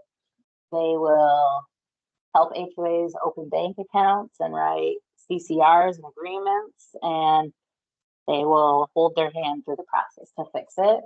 A lot of work. And why do they fail? I think it's because they weren't built right in the first place. And that is a fatal flaw in, I think there's a lot of opportunity to increase the amount of engineers that we have that have stormwater expertise that are making sure that what is being permitted to get built is being built right. And that it's being inspected along the way, and that we're catching things that are broken or not built right while they're still being built, rather than getting to the end and they're built and they're not built right and they don't work and we're in a bad situation. And there are multiple cases that we're documenting right now where that's a problem. Do we have any kind of comparison between failed private versus failed public infrastructure? It's a good question. That might be worth looking at. I think that would be worth looking at. And I think that's difficult too, because the oversight's different, right? And it comes down to oversight. And one of the things that we're focusing on in our rate study is how do we get more capacity in that development review process and community development to make sure that we're dedicating engineers to stormwater review. And then how do we have dedicated boots on the ground out there more frequently during the building process, holding people accountable to what they agreed to build? And then how do we right size the bonds that they're under to make sure that what they're being built, if it's not built right, we have a monetary backstop to hold them accountable. And so we have all those things built into the rate study to try to address right now. So that'll be something I'm hoping we're making some suggestions in our staffing and to move some of our service agreements around to create capacity at all those levels. So you just called out probably one of our most systemic issues. It kind of makes me wonder whether there's a better model than a privately owned system. Maybe they should all be publicly owned, and maybe your stormwater fee should reflect that to the level of service you would need to provide. I have heard that. I don't know a lot about cities that have taken that model. Do you know any cities who've taken a fully public model from your work? If you don't, I do. fine. It kind of, when you say fully, it varies, but say for plat. I do know that municipalities that say, once the plat's done, we take over all infrastructure, including the stormwater parcels. Okay. And usually there's a bond, a couple-year maintenance bond. But of course, the rates in those communities are, $20 a month for stormwater. So, it comes with a cost, is what you're saying. But the performance is Much better. Night and day between public and private, generally speaking, in my opinion. And some take more of a regional approach too, rather than a more distributed approach. There's a few different models. So I think you bring up a good point. It's worth taking a look at who owns it and I know there are times where the county doesn't inherit things that were built by the private sector. We don't inherit everything, but we do have a choice to take on private things that were built privately. Yeah, the HOA component can be particularly problematic because they dissolve quickly, or even, Or abrogate They their don't- responsibilities. But that's They don't have a lot of money to access, which is kind of the basic problem. And the organization just don't. And I want to get to these final questions. This one's one of my favorite ones about regulation. So what stormwater regulations or requirements are most important to you? Right there, assistance for homeowner associations to maintain their private stormwater facilities, learning how to prevent pollution from my business or home, completion of site visits, inspections, and enforcement at regulated facilities such as industrial facilities or sand and gravel operations, water quality monitoring at sites with alleged pollution, resources for county agencies to respond to complaints and address enforcement issues, resources to assist during the stormwater development, engineering review and permitting process, resources to help builders and contractors with stormwater compliance, or information on how to comply with environmental laws. Quite frankly, I think we need help with all of these things, but I'm curious if anyone has a favorite. My favorite's always resources for enforcement, resources for site visits, and resources for following up with sites that have pollution Ooh, issues. you got the big applause there. Favorite. We're trying to build those resources. These will be political decisions.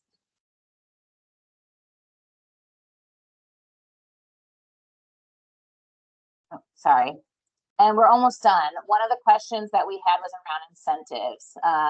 What rebate programs would be helpful for people? We wanted to know if people are interested in rebates or resources to help them connect to sewer, resources to help them with their septic system, resources to plant trees or address stormwater issues on their property, or incentives to help them to reduce the clean water fee.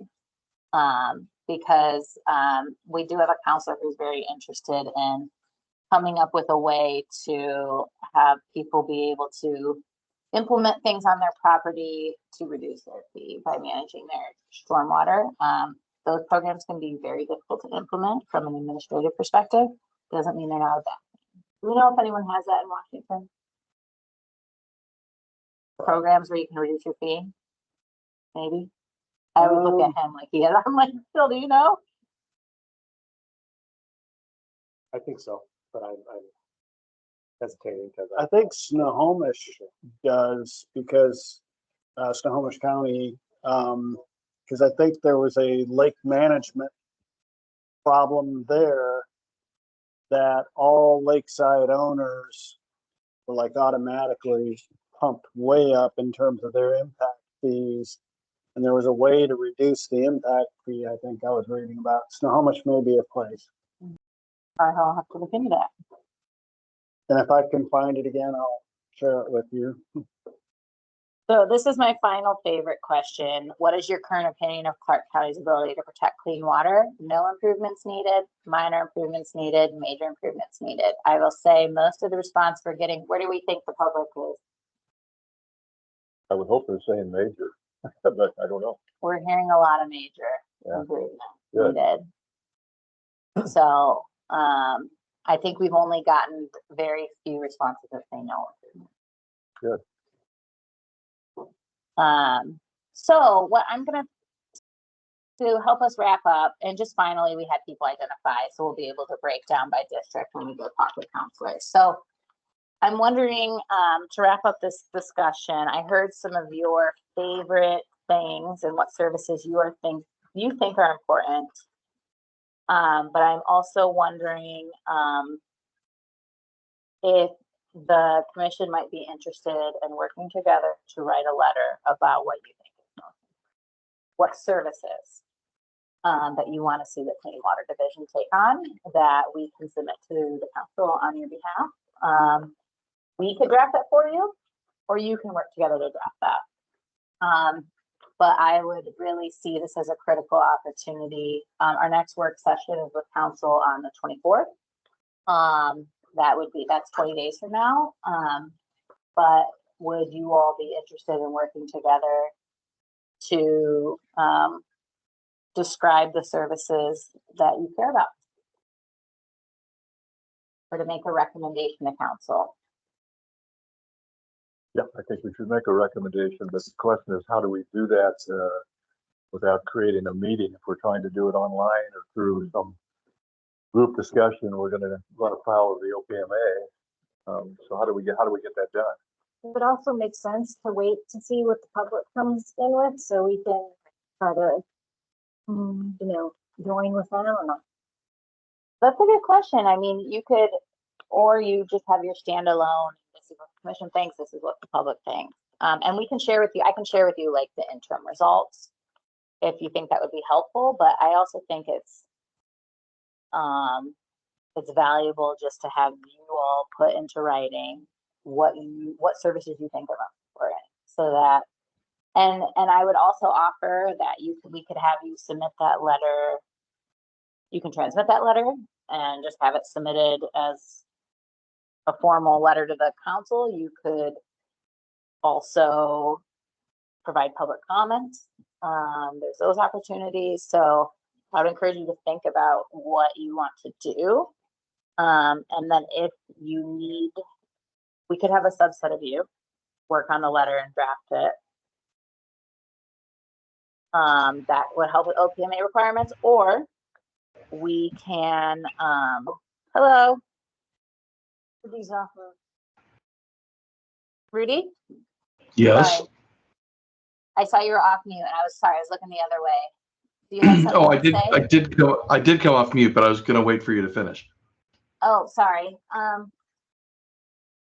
There's options. So I'm open to all ideas. We can also put together a special meeting. I think we could make that happen. What are you thinking, Rudy?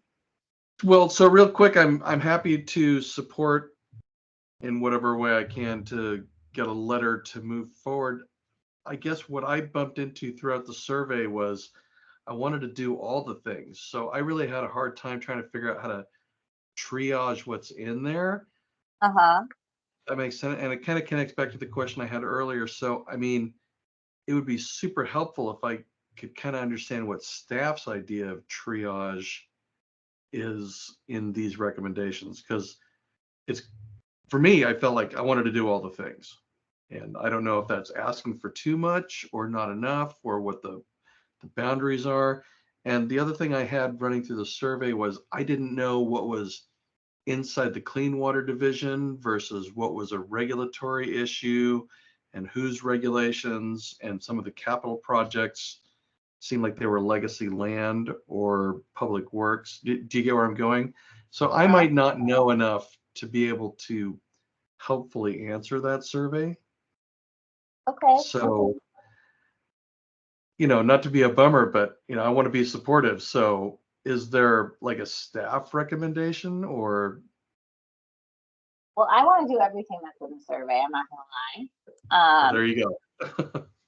And quite frankly, if I could wave my wand and have any outcome, I would like council to approve everything we're asking for.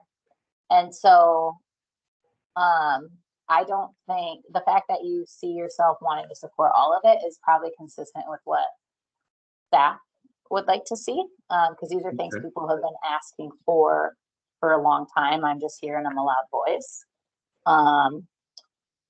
So, but if you guys would like to prioritize, I can help with that. Or if you think, gee, the aging infrastructure is like top, we can help you point out things that we know are going to be kind of on the edge. And I would say like anything around lake management and anything around pipe asset management is really hard for us to justify. And so, and I think anything around like enforcement and providing support throughout the life cycle of a development is really critical. And so I'd be happy to help provide that guidance, and that can come either as us drafting a letter, or it can come as a follow-up email that I share with you, and then a subset of you work on a letter together. I'm open to all options here. Okay. Or we can meet again and we can go into more detail. I would say a letter that says everything's important is and nothing is important, because you haven't helped a member make a decision or advocate for something. I think we'd have to somehow try to stack, the biggest, most impactful, and possibly maybe some of the more costly ones, because I see I heard two different opinions at the council member level on that. I think it was the January meeting that you referred to. And one was kind of like the stunned mullet that you got to be kidding me. You don't have an asset management program in place. And then there was another comment that said, keep the rates low. And everything should be just fine. And so those two are like directly opposite each other, and we have to somehow get the members aligned and behind something that's more strategic and forward looking instead of reactive, because the asset management is a pay me now or pay me later. Mr. Goodwrench, you don't know what you don't know.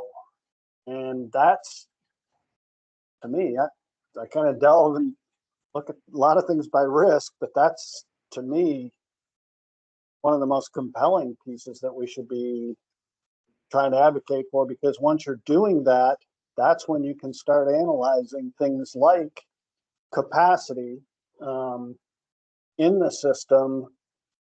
When you start overlaying growth on top of it, they all know 200,000 people are supposed to come to Washington in this county. We got to shove them somewhere. We have an underage in housing availability.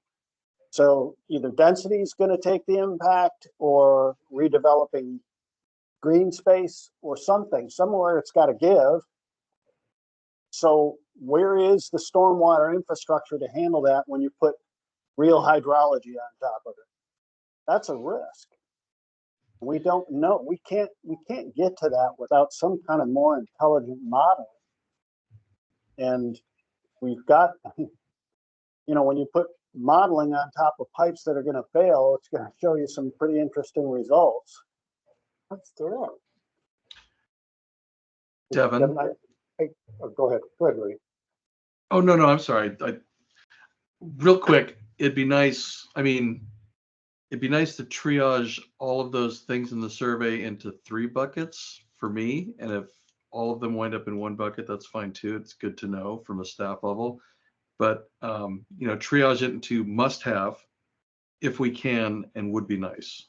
That might be a helpful starting place. If it all falls into must have, that would be good to know for me, at least. And I would Does that make say sense?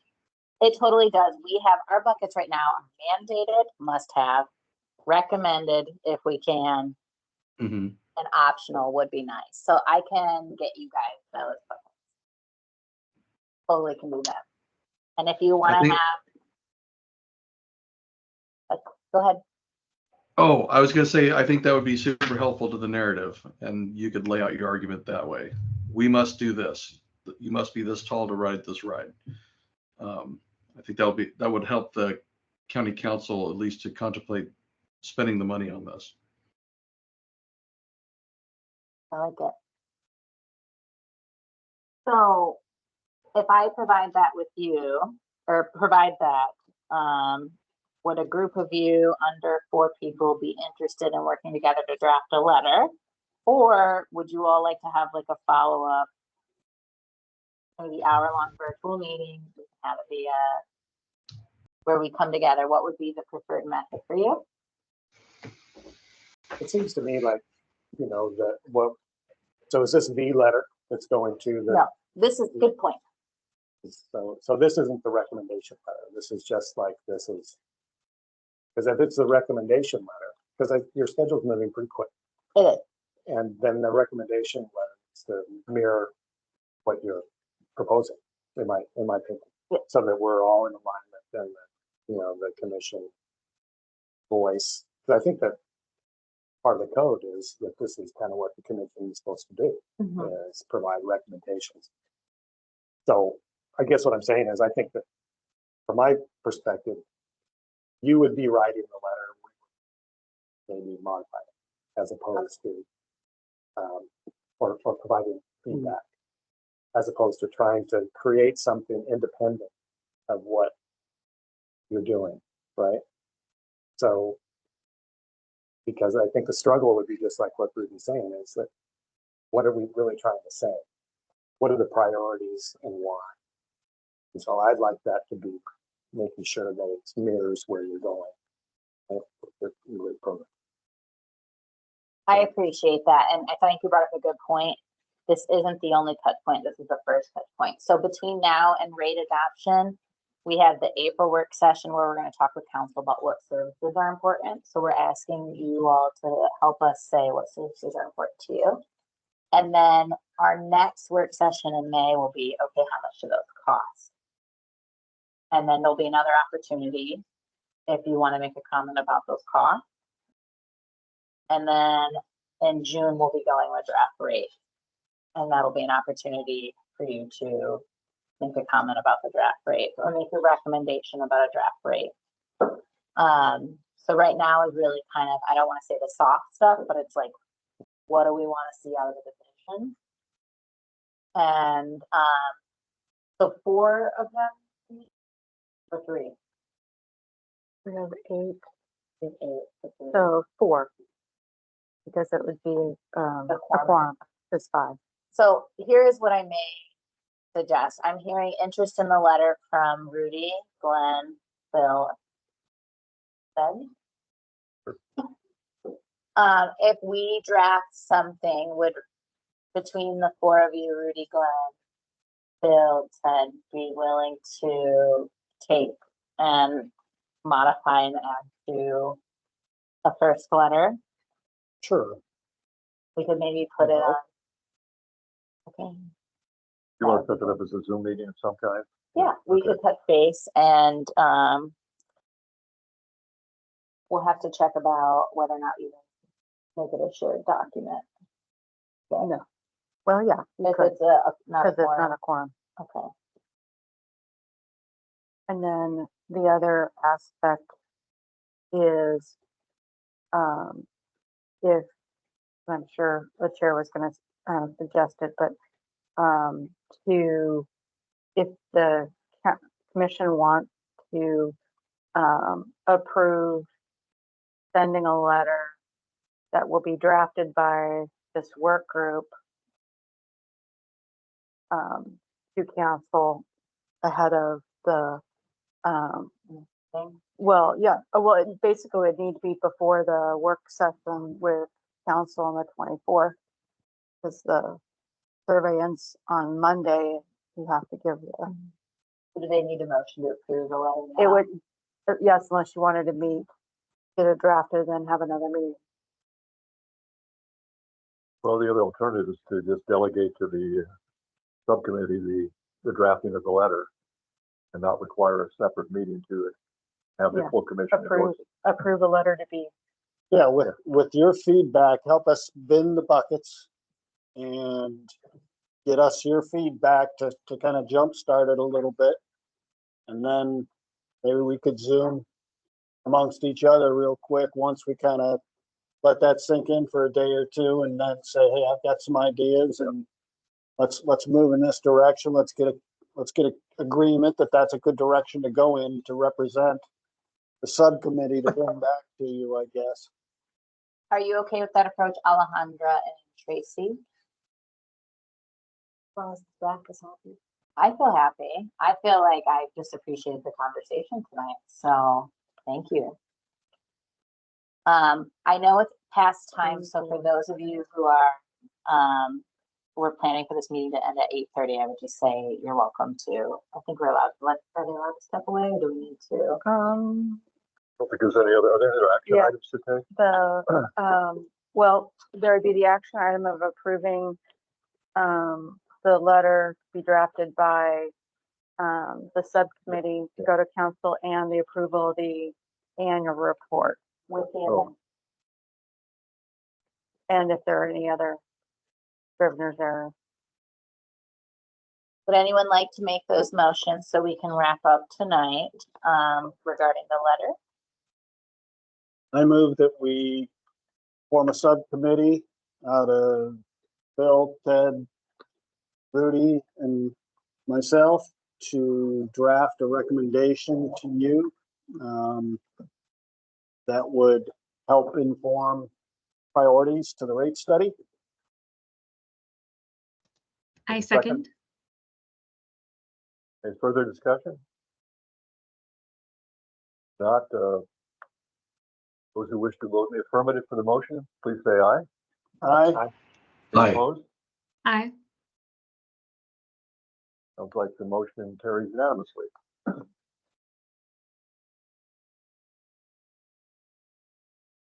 And we want to move to the annual report approval because that doesn't approve. We put it off for a month, so, Yeah, that'd be okay. You want to deliver any kind of staff report on that? I just wanted to once again thank our previous chair, Joan, and our previous vice chair, Frost, for drafting the report. I think they did a really excellent job last year. I don't think there were many changes made to it at all. I also want to applaud the commission for everything that you accomplished around getting the LACMIS symposium. I think although there were a lot of challenges with getting that symposium launched, I think it really turned out to be a great success, and I'm seeing a lot of greater interest from our county leadership in lakes, and what we're going to have a Vancouver Lake Symposium this year. So I just want to thank the commission for all of your work, and I'm really excited for what we're going to achieve together. And I would mention, Glenn, that you and I will need to present this annual report to the council at a date to be determined. I'm not sure when that's going to be coming up, but and the rest of the commission is invited to attend. It's an open, regular council meeting. So. Okay. Sounds good. Fantastic. Allison So- just reminded me before we started the meeting this evening that, We haven't had a motion, for the oh, yeah, annual- I'm sorry. Yeah, let's do a motion to approve the annual report. I move to approve the Water Commission annual report 2023. Do we have a second? I got a second. Moved in second to approve the 2023 Clean Water Commission annual report. All those voting affirmative, say aye. Aye. Anyone opposed? Aye. Motion carries unanimously. Alice mentioned to me that the upcoming Vancouver Lake Symposium, we looked at the Water Resources Center conference room on the top floor. If you've been in the rec building, the city owned down by the Columbia River. Beautiful facility, overlooks the river, so it's got that theme. We'd love to have it somewhere on the lake itself, but the only facility there is the sailing club, and it's too small to hold the number of people that we want to have attend. So the Resources Center would be a great location. And you mentioned there's 2 dates, the 17th of September and the 24th. October. It's October. actually in the on the calendar. October 17th or 24th. 24th. We could always send out a doodle poll too. Helpful to select a date. I think the sooner we let the city know we'd like to secure that, the better. It'd be nice if we had an agreed upon date. Is that, what day of the week is that? They're Thursday. Thursday? Yeah, that's a good time, good day. I don't know if that requires a motion at this point, if we just could have acknowledgement that it was commission approved talking to the city about getting that facility reserved. Or I would say October 17th. I prefer to- Okay. Any concerns about October 17th? Shows Thursday, so our council could come. That's important. I think that's a good idea. We'll move forward on that. And anything else we need to accomplish today before we adjourn? Yes, couple things. Sorry, I need to do my report really quickly. In your packets, I gave you a blue calendar of events that we've mapped out for the rest of the year. Have some ideas ideas and topics for the various meetings and the topics in the meetings, as well as key open houses and survey and when the workshops and work sessions are going to be happening. So those are important. Also, potentially, you'll see that in July, we're having, we're going to be doing a field trip with the Clean Water Commission and Council, and Devon, that we will be going on a C-Tran bus. So we're working to an ordination with C-Tran, and we'll be doing a tour of facilities and services, and it looks to be very exciting. And that 25th is a Thursday. The 29th is a Monday, which is not preferred. But then the Tuesday, the 30th, is also another day that we're looking at as being preferred. And I wanted to see if you had any objections, or if you had preferred dates or not preferred dates. You may not have to, announce it now in a recorded public meeting that you're going to be out of town. So you can email me and let me know so that we can start getting that on. We have it held right now in council and the county manager's offices, as well as wanted to have you hold those dates as well. Put it on for right now, and then hopefully we'll get something finalized in the next week or two, or for sure by the end of the month. So that's one of the things. And then you'll see the October has the symposium, the Vancouver Lake Symposium preferred dates on there. Some of this is still up for change. One of the things that I needed to get a little bit of direction for you on is we are going to have Jeff Schnabel come in, and the commission has requested that he has a lot of different things that you guys would like him to talk about, but I don't think we could really truly, with also the rate study going on and the other things that are going on with my environmental justice plan for the pollution prevention assistance program, he won't be able to give all four. So I would like to find out what your priorities are for capital plan update, which we could kick later, pipe asset management pilot program, phosphorus removal BMPs, best management practices, or the Suggs Creek design, that one project design. Those were some of the four, and there may be another one. And you can give me top two, and we can massage it depending on what he is able to have, and maybe there's something that comes up that's much more critical that he feels that you need to know out of these four topics or five topics. So is there a priority that you would like to hear from, or is it dealer's choice? Maybe we send out a survey with some meeting topics and the dates Okay. to the group and try to narrow it down. Okay. Just give them at 9 o'clock. Okay. Bedtime. That's And I know, me too. And I have an hour to drive. So also OPMA reminder, new commissioners, especially the January appointees. There's one of you that needs to get their certificate done ASAP, because you're coming up on your 90 days, and I've already received one on for the ones that were just appointed last week. So it feels like a long time ago. So and then I wanted to get back to you on the Title VI aspect that we had talked about, the demographics that we need to be able to give to the reporting agencies is sex, race, color, or national origin for our commission. So those are the things. And then I would like to ask for one, maybe two people to volunteer to help review justice plan that I'm writing for the business pollution prevention assistance program. It's the first time that we've ever done anything like this, and actually it's one of the first that's in the state for this program.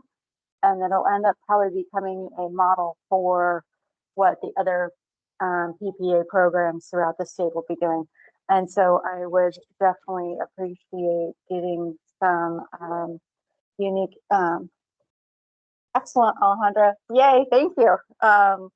To get your input on it. And then I'm hoping that at the next meeting, I can also present it and get some feedback because it is due July 1st. So, and other than that, I want to make sure everybody has the Google Shared Drive is up and running and you're able to access it. You've gotten invites, and if you have any issues or questions, please let me know. So I did find out somebody didn't get an invite and hadn't gotten it, so I want to make sure that we have you all covered. And I think that is it in a nutshell. Looks like Phil has something to. So I'm just kind of looking. Okay. And I think that's all I have, but I went it really quickly. And we can also discuss if this meeting time works for folks, because I know 9 o'clock's the sleeping hour. So, And if we, something for us to come back and talk about if we want to start our meetings a little later. But thank you Do all they for- typically go a little bit longer anyways, or? I've had some that go past 9:20, 9:30, almost to 9:30. Others used to get done at 7:15. Yeah. So, but 8:30 seems to be about normal, but I know we have a lot more. Yeah, I apologize. I carried too much conversation into it. Got it. Oh, it's great. And if it makes you feel better, I saw the National or the Historic Preservation Board was meeting from 3:30 to 10 today. So we won't do that to you. But thank you for staying an extra half hour, folks. I think that's it. Is that it? We do have roundtable discussion if there's any additional commissioner comments. Anything we talked about tonight or anything else? Okay, hearing seen that, yes. I'm just going to make an announcement. We are having an open house on April 22nd at 6 p.m. At Midway regarding Heritage Farm Wetland Restoration Project. So if you're interested in attending, please show up. It's from 6 to 8 Minnehaha Elementary, and it is on Is it April 22nd? It's on April 22nd. That's Yeah, it's right after. Yeah, that's a So, really busy that's day. it. Thank you for letting me announce that. Good. Seeing no further comments, motion to adjourn. Second. Okay. Meeting is adjourned. Thank you all. Thank you. Thanks, everyone. Thank you. Thank you, everyone. Good night. Bye. Have a Be good safe. night.